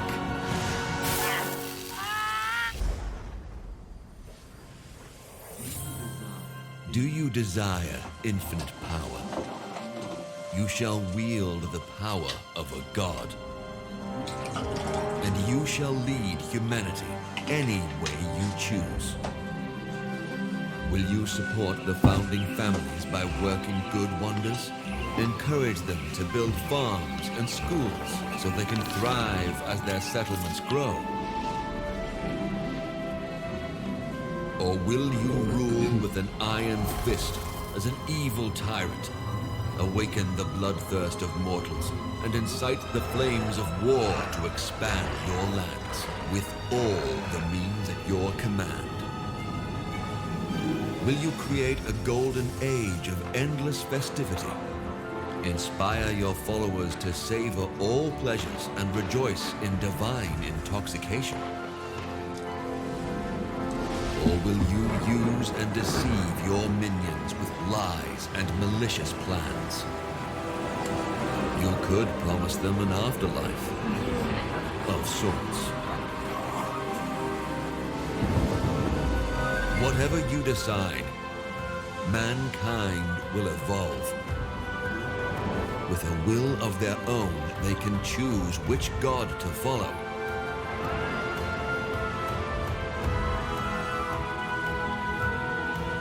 But who will attract the most followers of all? Take up the battle for supremacy against the 4 ancient gods of Illis. Create your legacy as you embark on this epic journey, and feel the growth of your divine power when you destroy all those who dare oppose you. At last, raise a monument to your ultimate triumph. As thousands praise your glory, you will finally realize your fate. With the power of a god, who will you become? Fata Deo.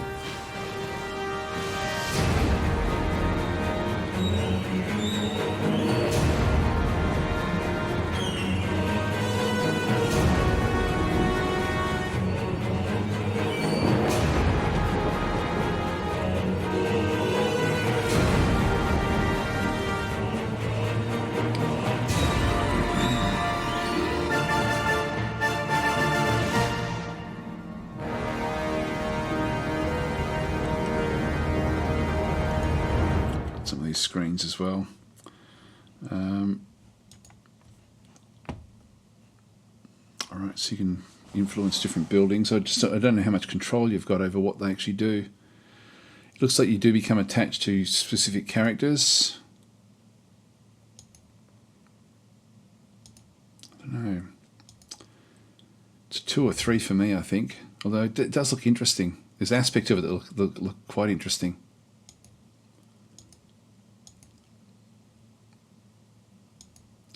It looks too ambitious in some areas, and actually, I just saw that Cyborg was. I had exactly the same thoughts. Populous remake. It looks like it, doesn't it? So Sharenka's then saying Fata Diem is bad Latin. Normally would be Fata Diorum. Okay, there we go. And so Sharenka saying before you ask, work as a Latin history and English. Oh, there we go. Actually, it's really quite interesting. I mean, Latin is one of those languages which is. I think it's important that we don't lose what it's got, but it's fading, isn't it, Latin? So what does the title mean? So your Fata means fate, and Diem means God, like Deus is Deus Volt is God's mission, is it? Volt? Or I forget what Deus Volt is. That's it. I'm just thinking that's what it must be. I do actually have a Latin dictionary up on my... I actually seriously do. There we go. So... and I do use it every so often, actually, just to sort of see what the roots of different words actually are. Anyway, it's Fate of the Gods. There we go, says Chirank. So that's actually that one there. But anyway, let's not sort of delve with this one too much. I don't think we're going to sort of see too much there, be very good or very bad. I don't know. I can see this really not working. You know, like I can see that it would be... for me, it looks like it's just they'll probably end up going a little bit too far with it all. Trying to be a little bit too clever with it. That's how I would sort of anticipate, just based on what I've seen. But that's just me. So anyway, that's where we are with that one. We'll just go back again to the list, and I'll just go back and turn off that other poll. Yeah. So yeah, I'll probably be more in the 2 range, I think, with that one there, personally. So I'll just close that one off. Do you guys like doing this sort of stuff? Is this sort of, should we do more of this with these sort of sessions? Just go through, pick apart games and have a bit of a look and see what we think. I mean, that's really all I've been doing over the previous weeks, I think, but just where you guys can actually then put things in. Capital Command. We haven't looked at that one yet, have we? That's coming out. Oh, actually, that came out already. Capital Command. So that's an old one, is it? Oh no, release date coming up. Okay, let's have a look at this one as well. Just go and set up.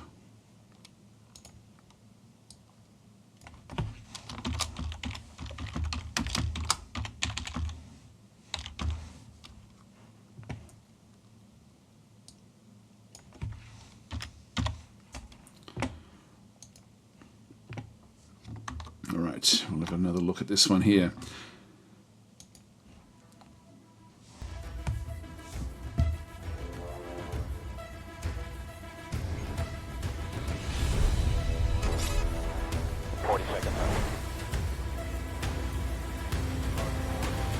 Target coordinates +1 uniform. Down copy.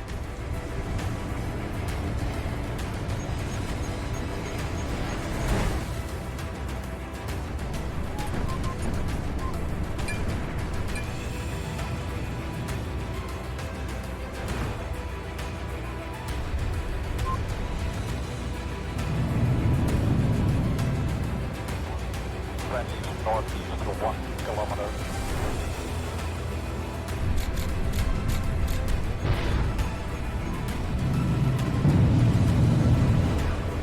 Enemy down.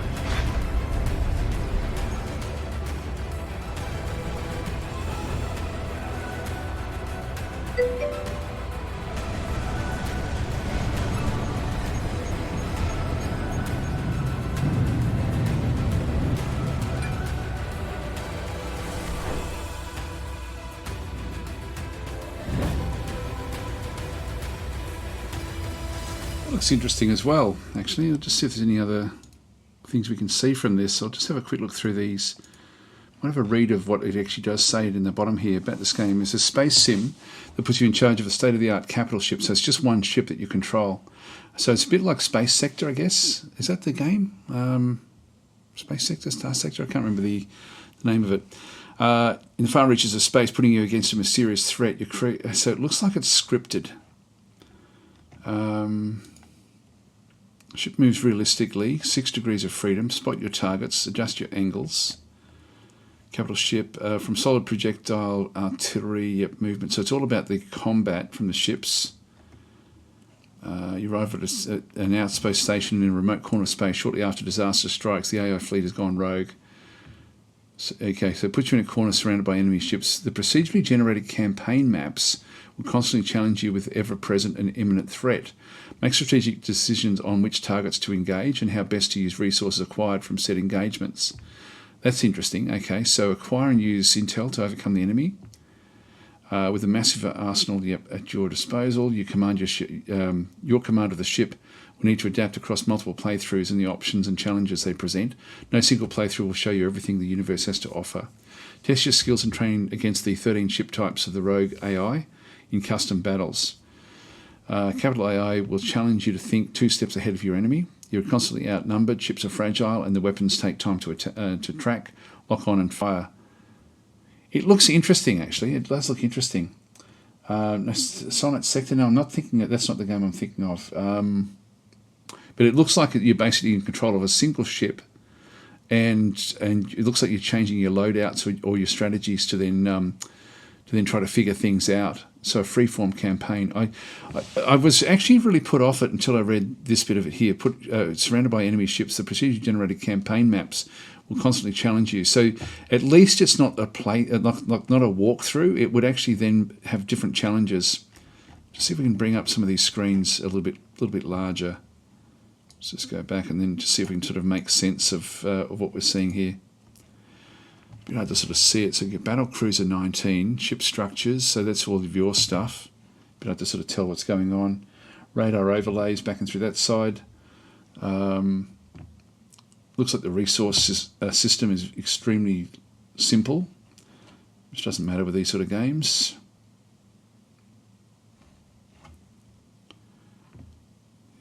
It's a bit hard to sort of tell what's going on there. Yeah, it'd be sort of somewhere in the 3 and 4 for me, I think. It looks good though. So it sort of be, again, looks like it's real time. We're not seeing anything to do with the actual campaign map though, are we? We're just seeing battle after battle. That's all that there is. So maybe we don't. Maybe there is no actual campaign as such. I mean, it says campaign, but it looks like you're just literally in your ship doing things. So I'm not sure how that one would sort of then pan out. All right, well, get your votes in, guys, if you're interested in that one. We'll, I'm pretty 3-4 for that one for me. What else what haven't we looked at? So we can go. Let's filter to all. That's all as well. Done those. Simulation. Have we done it? Have we done all of them?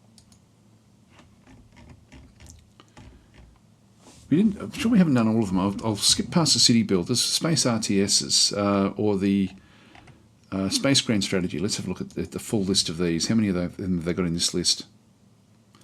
The 2 that we've already covered. Okay, that's fine. In fact, we will go through these in this case. RPGs. That's the other one we looked at.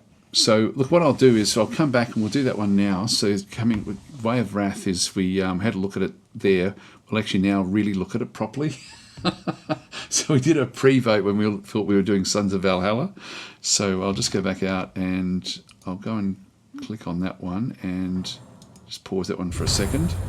We'll come back to that one in just a second. So we'll finish that poll and we'll do the next one. What was it called again?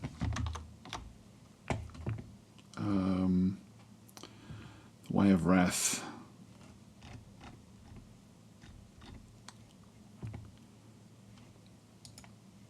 Have a bit of a look at that in just a second. So what it's called? Just the Way of Wrath? The Way of Wrath, there we go. Just grab that. Copy.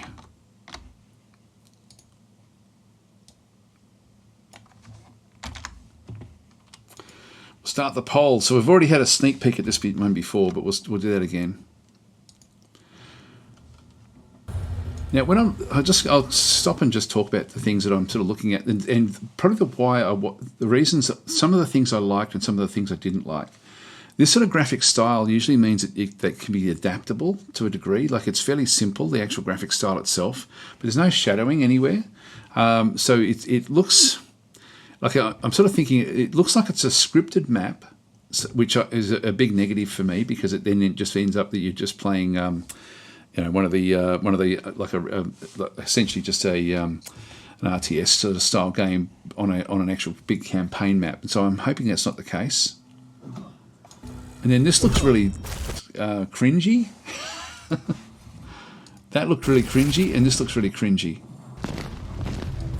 So then I saw this graphic style in through here and thought, oh, okay, well it's sort of like a very low-res, blocky style, and I actually quite like that style because it does, for me, that then opens up possibilities to have, that they don't have to spend too much time developing, full-on models for everything. So it sort of means that time can be spent in other areas, which is, for me, actually looks quite interesting.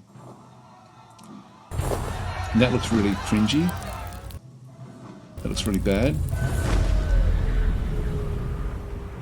I like the graphics of that, but again, it looks scripted. Like it looks like it's all been constructed, and this looks constructed. Like there's nothing random that I've seen so far. Then we've got these stories, so that also then means that you're sort of pushed along a narrative, I would think. Hi, comrade, how you going? And that looks really, I'm thinking, oh, here we go. It's just a is it Skyrim? Is that the game? I don't play those sort of games.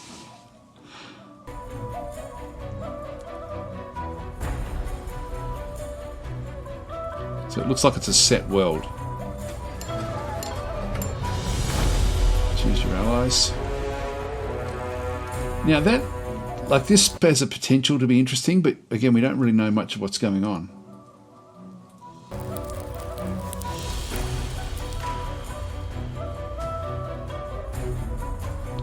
Again, storyline stuff, boring.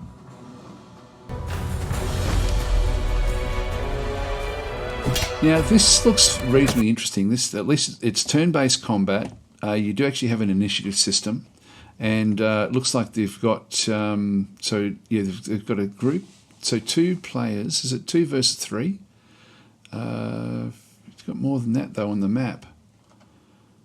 Actually, no, there's more. There's more coming up. So you've got 5 on one side, 3 on the other side, and that's the 3 back that way. One's just taken some damage in there, but again, it looks fairly simple. So it's just a basic combat system, just working its way through. Here with an initiative system that kicks in. Doesn't tell us what's going on. I don't know what this is down the bottom here. Would that be action points that you can then make use of? You could have a similar system to Age of Wonders, because that did change colours. So comrade saying, thanks for your video. He's in love with Planetfall. He only has one question for you: suitability of firepower. So I'm not sure what you're referring to there. Yeah, I'll have to read that one in more detail. So I'll read a few of these comments before we go much further. Sorry, I'll just skip because they tend to go off. And actually, someone subscribed before, and I didn't. I was in the middle of a video, so I didn't actually thank you for that one. So thank you for that subscription before. I forget who it was. Sorry. Okay, so we've got Comrade, like I mentioned before, the tactical battles caught my attention. Yeah, this for me is the only thing that actually, when I looked at it, I thought, oh, that looks actually quite interesting. But if everything else is scripted, for me, this is a 1 or 2. Where are we up to? So Opera Mouse is saying, many thanks for the Shadows of Forbidden Gods video. Great to see this little gem get some spotlight attention. A great game, really great game. I've still got to record a lot more, actually. I'm only about probably halfway through what I want to be doing with that particular run. I do want to finish that one. Okay, so William Holz saying, yeah, autocorrect nearly destroyed every word. Okay, there we go. I'm not sure what that was referring to.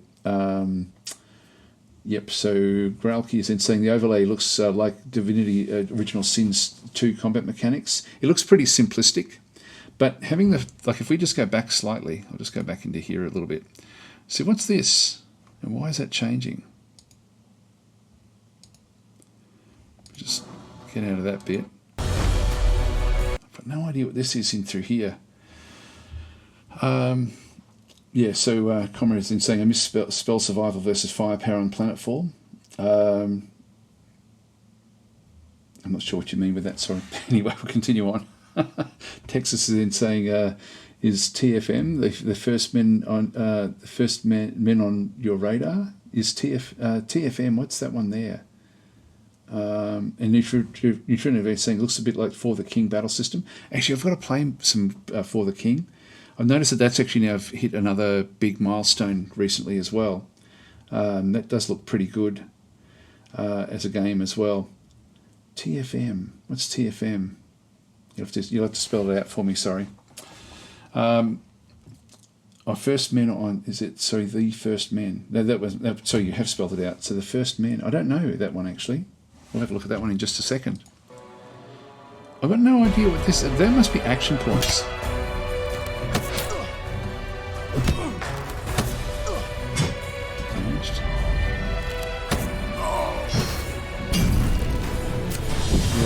idea what this is down the bottom here. I think we've seen enough, have we? Of that one. For the King 2 announced recently. Okay. That's yes, okay, the Way of the Wrath. I think the votes haven't really changed from when we looked at it, accidentally the other time. I think that the combat system is too basic for me, and it looks like it's all scripted. We'll have a quick look down and see if it does say anything. Frozen Valley. The Frozen Valley, not a Frozen Valley. So the Frozen Valley is untamed and dangerous. So yeah, that's scripted. Gather resources, learn, blah, blah, blah, blah. Against all odds, battle of the fort, in your choice of real-time or pause and turn-based combat. It looks too simple. Stories of the tribe. Oh, yawn. Yawn! No, that's a 1 for me. That's not a zero interest. Zero interest for me. Anyway, let's just get back out of there. So that's the role-play games. RPGs often are like that. Tactical, I think we've had a look at those. I think we've done that. So let's have a look at the First Men and For the King. We'll go to For the King. I'll just turn off the finish the poll. There we go. So yeah, most people have got zero interest on that one. I'm the same now. I think it's just too simplistic. So and scripted basically, but and indulgent. I think that those sorts of games are. Essentially, those sorts of games become quite a, I don't know, sort of a. In my head, I'm thinking like a wank fest, basically, of stuff that just doesn't really matter anymore. Like with they tend to put stuff in those sort of games that I don't know who they appeal to be honest. I don't know. Certainly not me. There must be an appeal because a lot of games are like that, where they've got those sort of dialogues and things that go on. But if dialogue's not done well, in fact, the game that really, really does that well is, God, what's it called? I'll have to have a look on my desktop. Have I got it installed? Wildermyth. I'll just go back to Steam again. Just go back to the store and Wildermyth. I don't know if you guys have seen this. This is the way to do it. So, this is the way to do this. Sorry, I'm just going to divert. If I forget to go back to those For the King and... oh, my journal. My drawings. These pages are hang on, stop this. Well, stop this. This is an old one. We won't vote on this one because this is actually now an oldish game. It's been out for a year. It's a game, again, that I keep on meaning to come back to. Journal. My drawings. These pages are old, Mom. Well, careful. This is all from your hero days? And before. I was just a strong-shouldered farm girl once. I had long black hair. Sure, Mom, but what about when... When the Gorgons came? Yeah, and you saved the town. Well, we fought the Gorgons together. Your father was there. We were kids. He was shy, bookish, cute, of course. But that day, he did magic. So I was a warrior. Folks called him a mystic. We chased those stone-eyed Gorgons past the hills to places where trees walk, where the ruins of other yonderings lie like buried bones, and met a moth-winged man who kept moonlight under his hat. And you met Holden? Oh yeah, some hunter's kid. Your father liked him, and that made 3 of us. Then you were called heroes. Maybe. But it's strange. The world changes. There's always some new threat. And heroes can't stay the same either. You make choices. You bargain with wild spirits. Fall for one of your friends, then find reasons to argue with the other. Well, it all works out somehow. Except, no, not everyone makes it. Dad said I wouldn't be here without that man's sacrifice. You'll be safe out there, won't you? You could always come with me, show me how things are done. I know you say that, but... Well, where'd my old sword get to?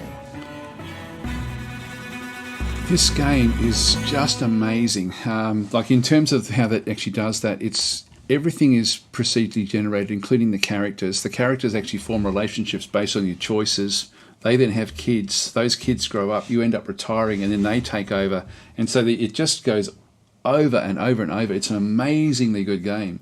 It looks like Pop-Up Dungeon. The battle system in this game is incredible as well. It's a very, very, very solid strategy game. And as I say, everything is random. But you've got like lots of different sorts of choices as you play the game. It can go in all sorts of different directions. It's the best of those RPGs I've ever played by a mile, like by an absolute mile. In fact, it looks like there's recent updates as well. We'll have to have another look at this in another day, I think. I'll bounce back out of this one and we'll have a look at the other games. But that's, like, for me, this is how you do those sorts of games really, really well. It's just so brilliant. I don't play this game enough. Yeah, endless replayability, it really is. And it's just story after story that you sort of choose. It's almost like a choose your own story type character, the way it sort of does work. But the tactical combat, it looks really simple, but it's very, very deep. The way it actually does work, you've got to be, it's very easy to do the wrong thing. And Chiponica's saying, agreed, great game. It's a really amazing game for what it actually is. Endless replayability. It's awesome game actually. So that's so a big update that's just come out recently, 1.7. And what they do is they add, like, the stories that they add to it. It's scripted in a really charming way. Like, it's extremely well written, and I think that makes a massive difference for these sort of games. And so the dialogue is it prompts you into things. It doesn't actually tell you, if you know what I mean. Like you've got questions and prompts all the way through, rather than actually like this happened and this happened. It's actually more about, this is the situation. Where do you want to go with it? So it's really amazing game. Anyway, that's my little diversion off. So the First Men. Let's just go to that one there. First Men, TFM, the First Men. Okay, so it's TFM. Hang on, stop. We will vote on this one, guys. So I will actually, we will put this overlay back on.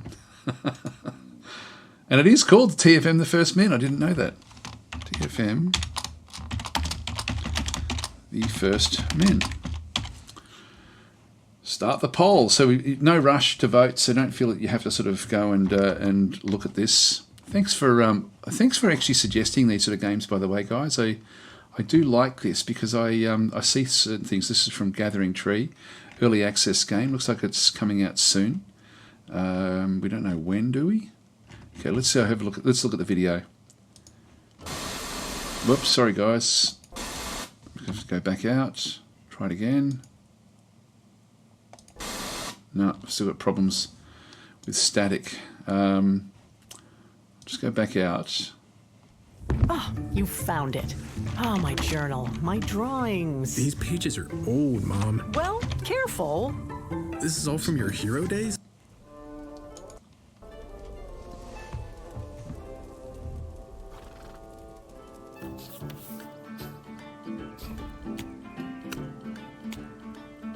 So we will starve, doesn't it?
Wow, that looks really damn good.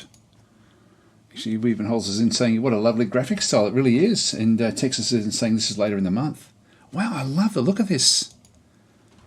Love the look of it. It's, that looks really, really interesting. It looks a bit like, what's the, again, I keep sort of forgetting the name. It's a bit like RimWorld to a degree in one sort of sense, but in a very different graphic style. In a different era, but it's and actually, well, yeah, probably completely different to Rimworld. So Rilang's saying there's also a game called Clan Fate coming out in early access next month. Okay, I'll have to try to get a list of all these things. So this looks really, really good. So yeah, so you end up with a big long list of characters.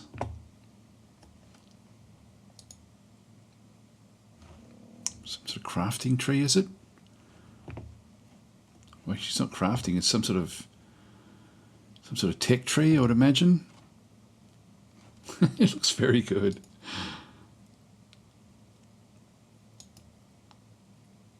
Some of the graphics look like, if we go back to that previous one there's some things in here that don't suit the graphic style. It looks like they've just taken like a portion of that bush and blown it up, and it's and then blurred it, which looks a bit sort of poor. So anyway, it's going to be early access, I would imagine. I just wonder again with the actual with the maps, just how the maps are generated, but it looks like they could easily be done randomly. Yeah, the combat system looks good as well. I mean, the combat system is secondary to the craft or building of the actual in everything as well, but it looks very good. I like it. I like it. A strategy simulation enriched with character-driven base building, party-based exploration, and tactical real-time with porous combat. Inspired by the creation stories Knights and Merchants, RimWorld, there we go, and almost every fantasy role-playing game. See, I got it right, RimWorld. Now, Knights and Merchants, hang on, isn't Knights and Merchants an add-on for Cassicone, the board game? Or is that a different sort of game as well? Character-driven base building, yep, we saw that one there before. Yeah, it looks good. It looks very, very good. Party-based exploration, which is this one in here. I liked it when we were looking at the videos. Look, at one of them actually became Berserker. There he goes. So, that made me laugh when I saw that. Yeah, here he goes. I like the idea of that. It's quite interesting. So it looks like you don't have full control of your characters like this. Tactical with real-time. That's great. I like that. I don't know why games don't do that. You know, like if you've got a real-time game, particularly if it's single-player, why don't you have pausable combat? Like it's this. So I think it's such an important thing for real-time games to actually say it when it does do it, because the games that don't do it, God, they're difficult. Like, you know, and they're not all that. For me, they're not all that enjoyable. I love the look of this one. I've written that down on my little list of follow-ups, so we'll actually follow that one up. So thank you for that suggestion. That's really, really cool. So V is in say Knights and Merchants, very good game of its time. So, and what was the other one? We're going to look at the For the King. I think this is the one I'm thinking of. Go to the original. For the King 2, I'll have a look at that in just a second. I'll just turn off that poll, by the way. Here's the poll.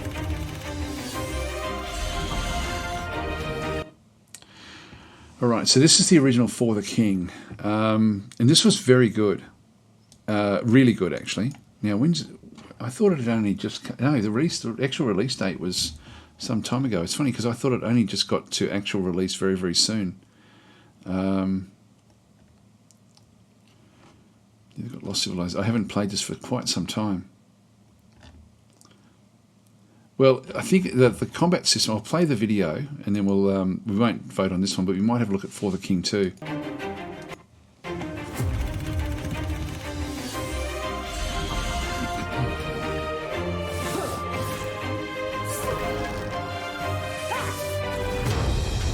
I don't like I don't love the combat system, to be honest. I'd say I won't like it, but I don't love it.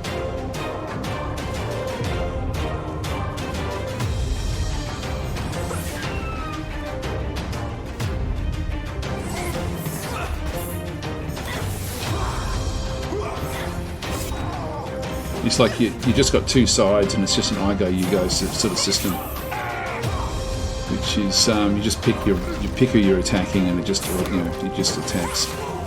I wish there was more placement.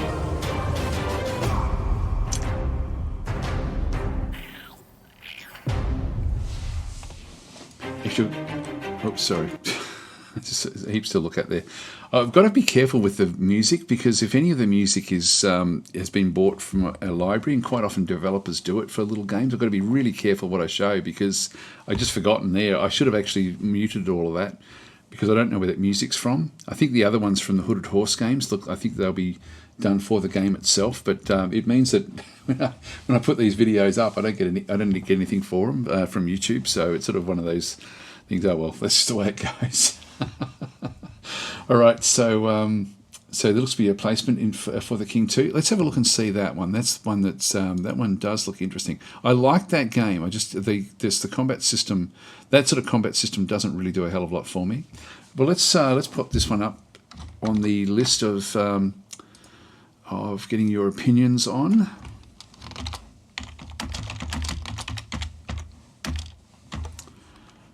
Start the poll and we'll have a look at it.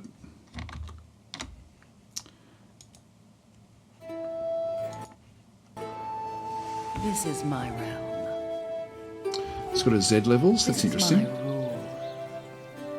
I brought peace to this land, but change is coming.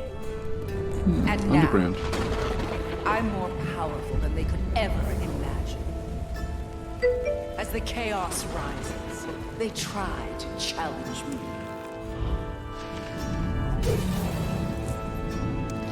So she was just really we even holds in saying, I know some people that record their music separately so that when they release their streams as videos, they're without music. I can't stop this though. Like there's music playing in the background, and that's so when I'm looking at these, I've got to just turn sound off basically. So link to the poll, just put a number in. You just put it, like all you do is just put a number in. So link to the poll, there's no link. You just type numbers in the chat and it will pick them up. Gone are the heroes. Now that's still too basic. It's still the same combat system. None who remain. You've got a front line and a rear line. This is my realm. This is my rule. It looks interesting though. Should be a 3 or 4 for me. Just based on the combat. If the combat was actually tactical placement, is it the same one again? This is my realm. It is. So again, you've got your choice of characters. It's interesting having this levels here. I don't know if that actually has any bearing on the game. Now, why have you got front ranks and rear ranks? There must be. You must have your fighters and your mages, etc., and your ranged fighters at the back.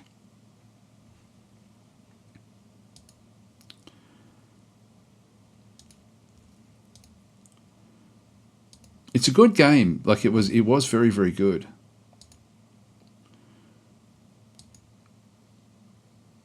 Now, does that mean? Actually, sorry, I should have this up. Does that mean that we don't actually have a? Yeah, like there's still got this. It's basically the same combat system, except that instead of having one line, you've now got 2 lines. Oh, because it's For the King 2, of course. 2 lines for the Kings 2. We've got to get to For the Kings 10. So that we then end up with a 10 by 10 grid that they can then fight on. Okay, so we'll just go back across. The got the screens in through there.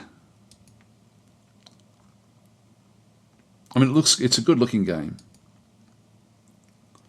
Don't understand why we've now got the upper levels like this, unless that means that you just can't go through. Like for example, a two drop cliff. Is that a choke point? Looks like, yeah, it looks like there's some sort of goblin outpost there.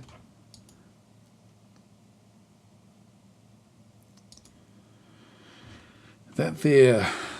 Don't know what all this means. Whether this is sort of like different ways of still building random maps. Because For the King was really quite nice random maps. Yeah, I don't know. Like it's probably a 3 or 4 for me. I think that one there.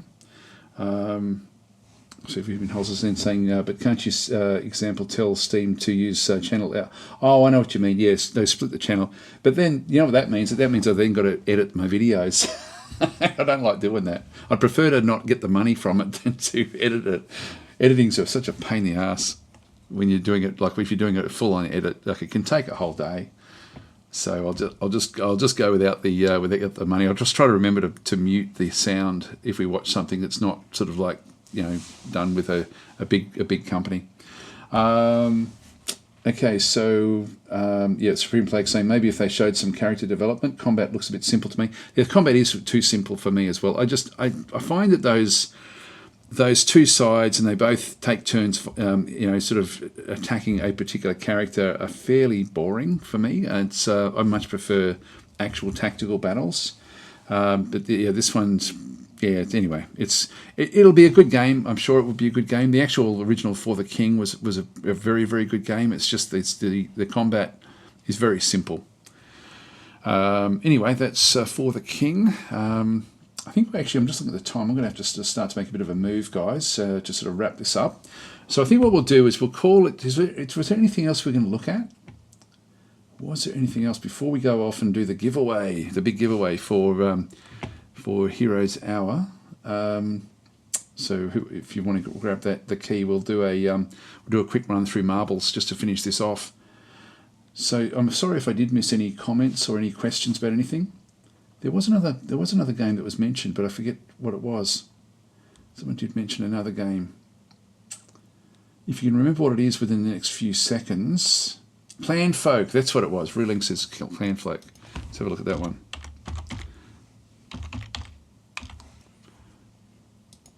Right, and just pause this one. When does this one come out? Oh, okay, it's coming up pretty soon. In that case, we'll do a... go into here, we'll finish this poll off. Okay, so yeah, For the King 2, only mild interest there. So we'll finish that poll off, hide that one, and we'll do Clan Folk as the next one. Oh, sorry guys. I don't know why my sound does that every so often. All right, we'll start the poll.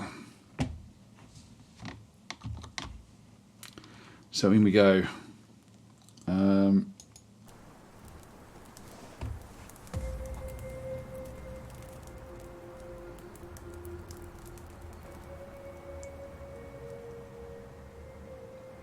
What's this, Prison Simulator or whatever it's called? That's the same sort of graphic style, isn't it?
God, I hope they've got another video.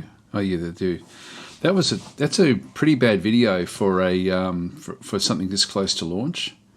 To be honest, like, you know, because it doesn't really excite you. It's only really when you get about halfway through that video that you start thinking, oh, this is what the game's about.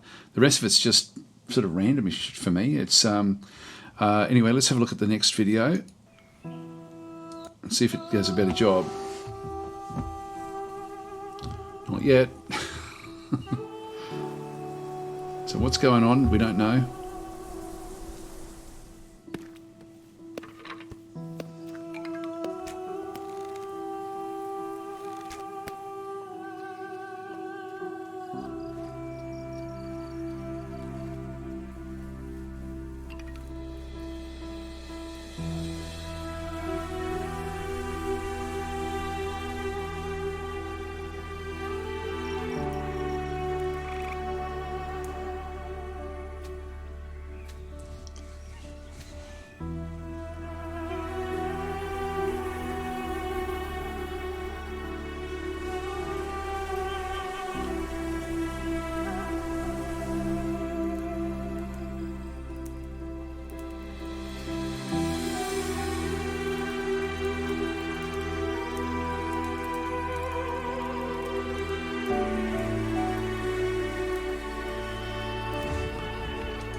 Now, I don't know about you guys, but that would just piss me right off. If I built all that and then the fires got that big that quickly, that would really piss me off.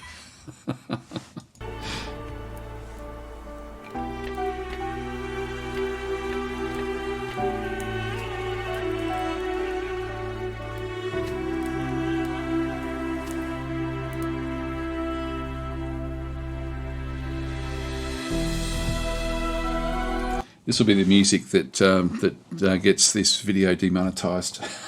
I'll bet you anything. I should report on the videos that actually do, because the last video that I did last week was demonetized before I even actually managed to publish it. I think 3 different people claimed that video last week.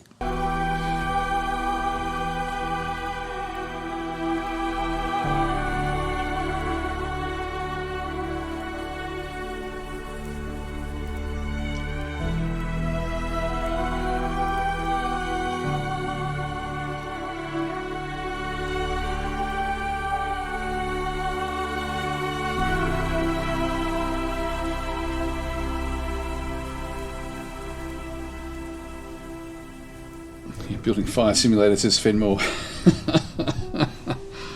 Yeah, I don't know. The videos aren't really well done. Like, you know, in terms of, like, my background's in advertising, and so, I mean, I don't really apply what I do for my day job with my actual channel at all. But yeah, that's not how you put videos together. If you're trying to create some sort of excitement and interest about something, it's not really, doesn't really sort of have, it doesn't inspire much. So, yeah, we were saying build the perfect town for a fighter spread. See, the building aspect of that looked pretty interesting.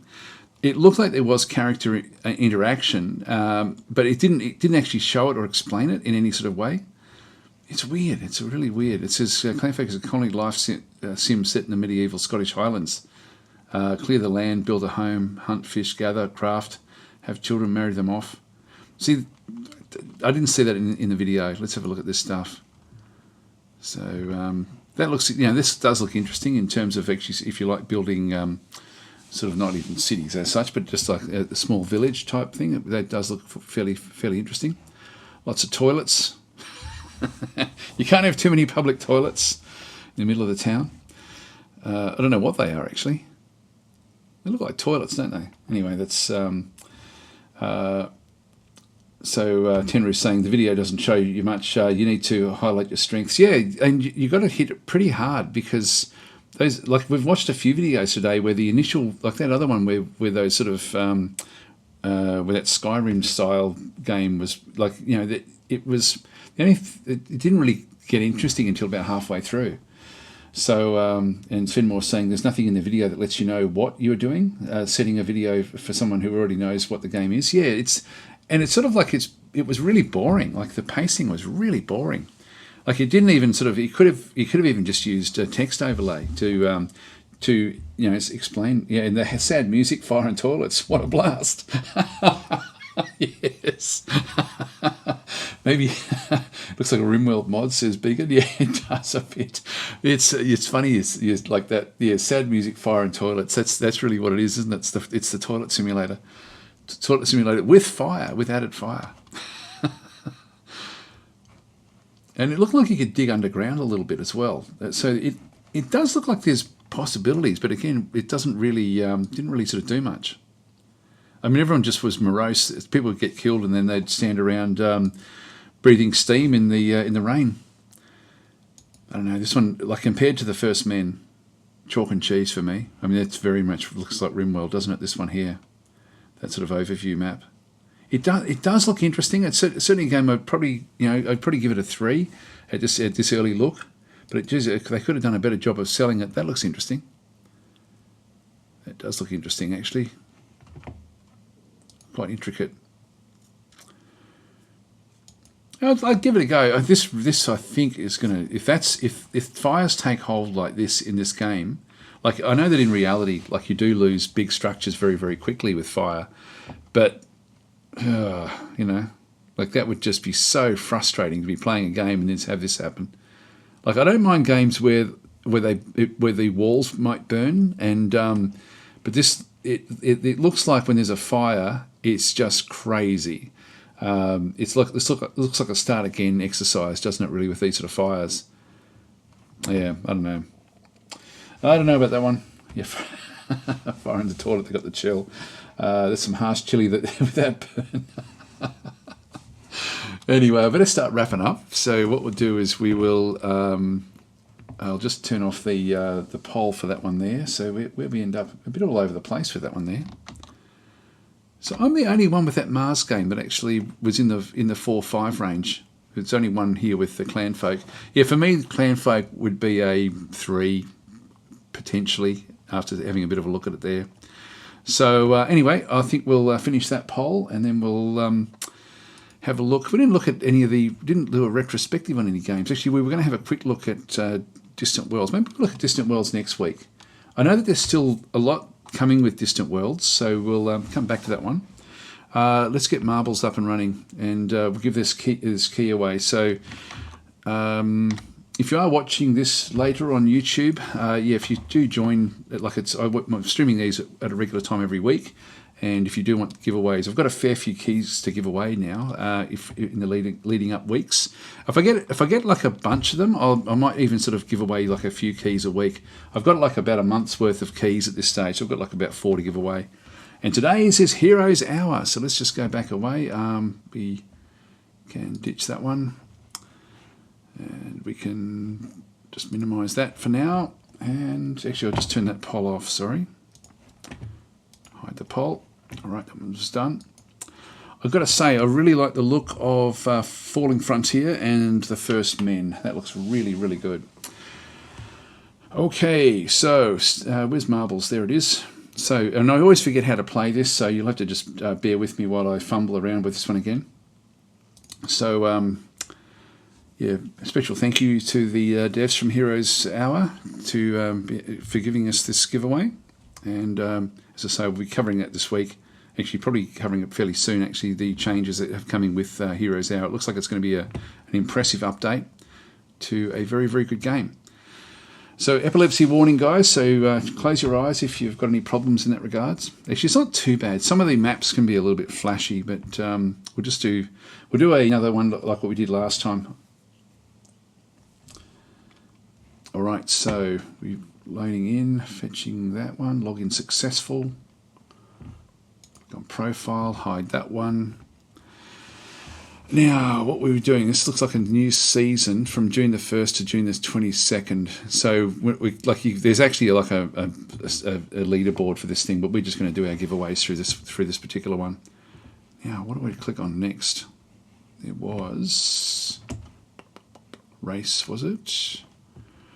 Race, we were doing Grand Prix, weren't we?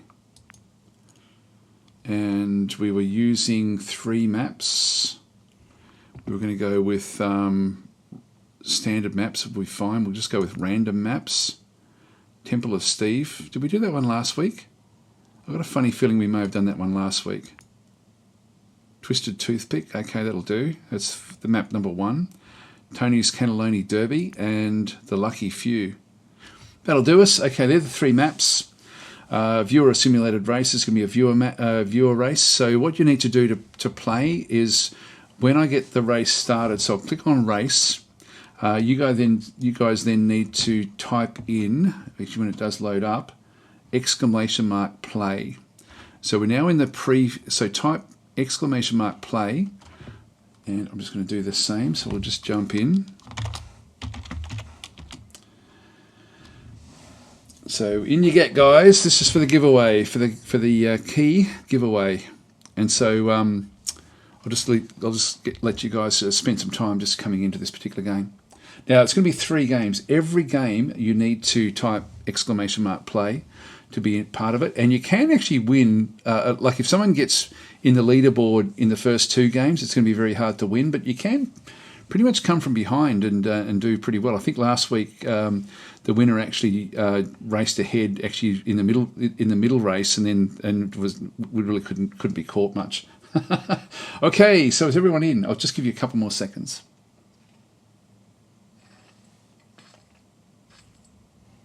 We're 22 players.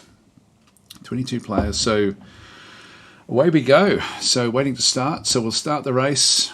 No one else has joined in. This is Grand Prix. Oh, here we go. One more has come in. So let's start the race now.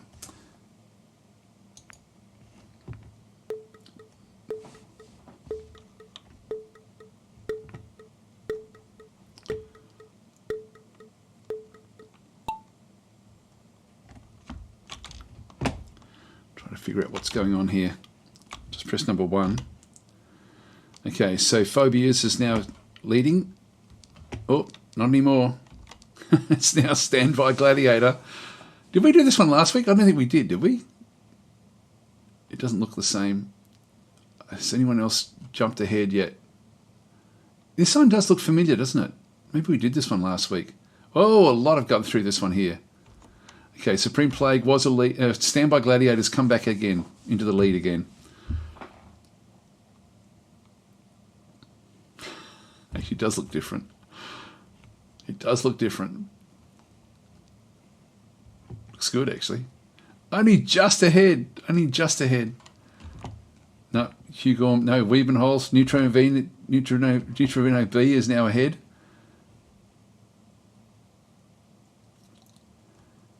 Looks like you're a long way ahead, actually. Oh no, here come the others. Whoa, where are you off to? Now, some of you will fall off here, I would think. Texas Hopkins has come into 2nd place, but I think Neutrino V, has got this particular race. I think we're done. Yeah, okay, well done. Well done on the first one. Who's coming 2nd? Supreme Plague. Oh, you're going to make the 2nd. Oh, yes. I think you just made it. Cyborg was right behind you. Meldroit, Venmore, Biebenholz is coming next. Who's coming in 7th? There we go. Everyone's now coming in. Let's zoom back out and have a bit of a look to see where the stragglers actually are. Is anyone still? Yeah, there's still a few way at the back here. Just wait for everyone to finish. Guessing there's no more at the back there. It should be done. There we go. Last 2. Last 3. There we go. And the winner, well done, Neutrino V. So that's the first race. See the final results. Okay, so you're coming first. That's your total points for all the races you've been doing. For today, though, I don't know where it tells us the actual what you've got. I think at the back end we get to sort of see it in through there. It looks like way too many points for a single race, though, doesn't it? Anyway, that's well done, guys. So there's a few did not finishes back and through there. We'll go to the next race.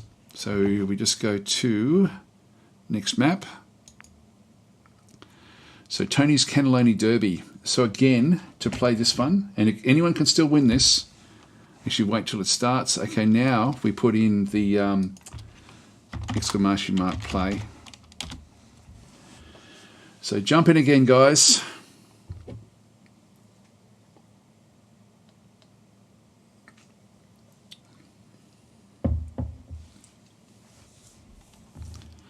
Don't know how this one works. Hopefully it is an actual race.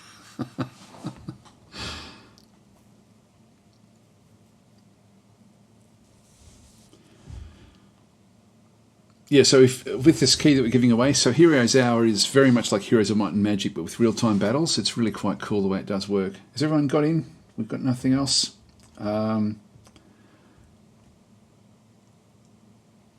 That's all we've got. Okay, let's get started here. Oh, still more coming in. Still more coming in. All right, let's get started. I think you can still do it when the countdown's on.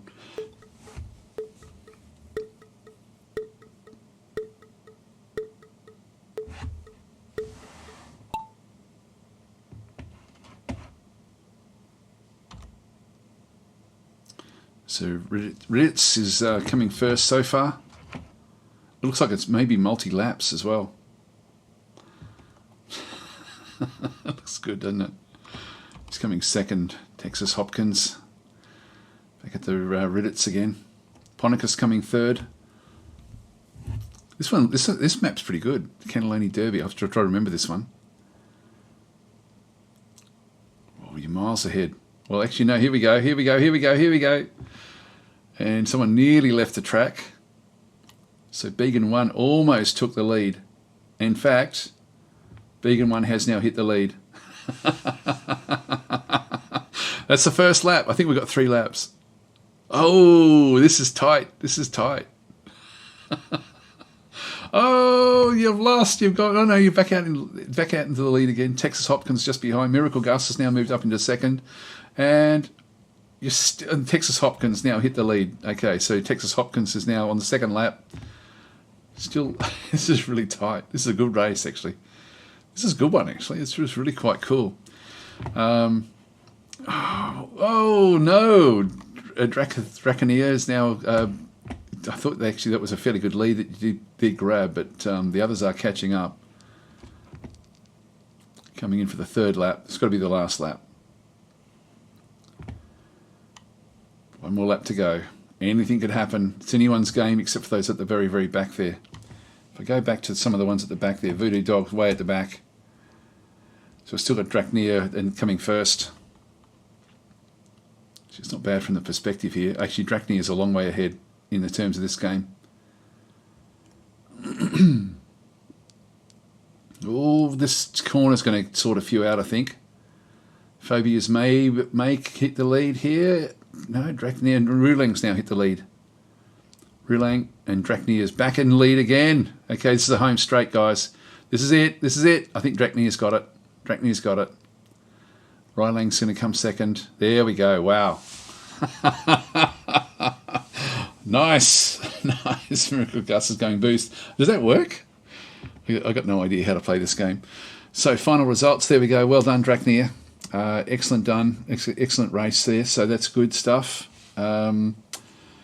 Yep, that worked out pretty well. I don't know if that's the overall. If we go to show the race results, does that show us anything? No, just go to the next map.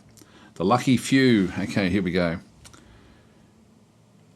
So we'll just wait for this one to come up. Bosco's saying 19th. And Began thinks he bounced off the track. Possibly. The first 10 should get points. Yes, they should. Yeah. So we won't know until the very end here. Oh, this one looks pretty interesting. So in you get, just type !play to join this one. This is now for the final win. Anyone can still win this.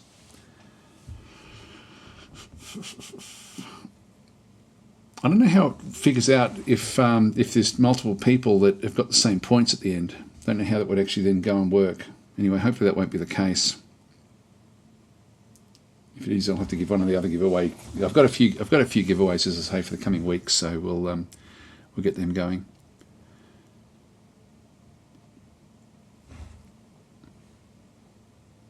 Okay, so is everyone in? Still a few more people to come in, I think.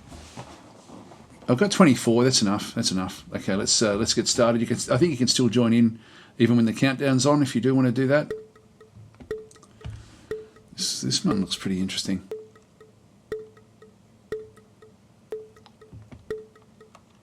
I like that Derby one. watch and see what actually happens here. Where are they? Oh, they're at the top. All right, Ponicus hitting the lead. Just wait for them to come through these little gaps. And then we'll hit... Oh, here we go, here we go, here we go. Is that Ponicus? Yeah, so Ponicus is in the lead. A fair way in the lead this time as well.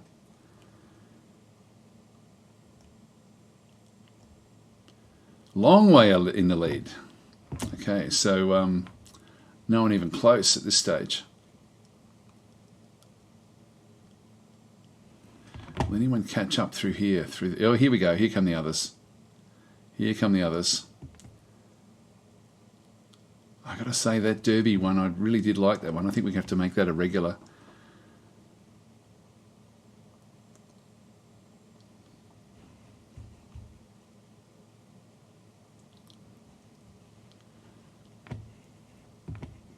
Back at the top. Oh, here we go. Actually, a Cyborg's right behind him now. Oh, Ponicus went straight through. But, Voodoo Dog's now hit the lead. And a big lead at that. Draknir's coming second. Looks like Draknir's going to get extra points again. So I'm thinking Draknir's the favourite for probably picking up the giveaway, I would say. You only need probably a top 10 finish, really, to sort of be in a good running with this. Oh, Draknir's actually hit the lead there for a second. Actually, Mr. Voxy's somehow jumped out of the loop. How'd you get there? How'd you get there? Looks like you skipped. You might have actually jumped out of the race and actually hit this lead here. I didn't see you go past the others in a. There we go. Well done, Mr. Voxy. You're in there. Number 2 is Voodoo Dog coming down now. Number 3, we've got Neutrino V and Draknir right behind him. Poor old Ponicus, so far out in the lead before us now. Now not going to be able to make it. So where's the others? This is one of these ones where there'll be a lot of people that will struggle getting out of this mixer. So Mr. Voxy, I don't know how you got ahead of the game there. These guys just can't get out. The race has to wait for for everyone.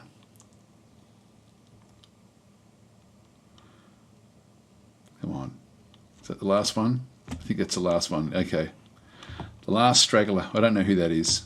We'll find out soon enough.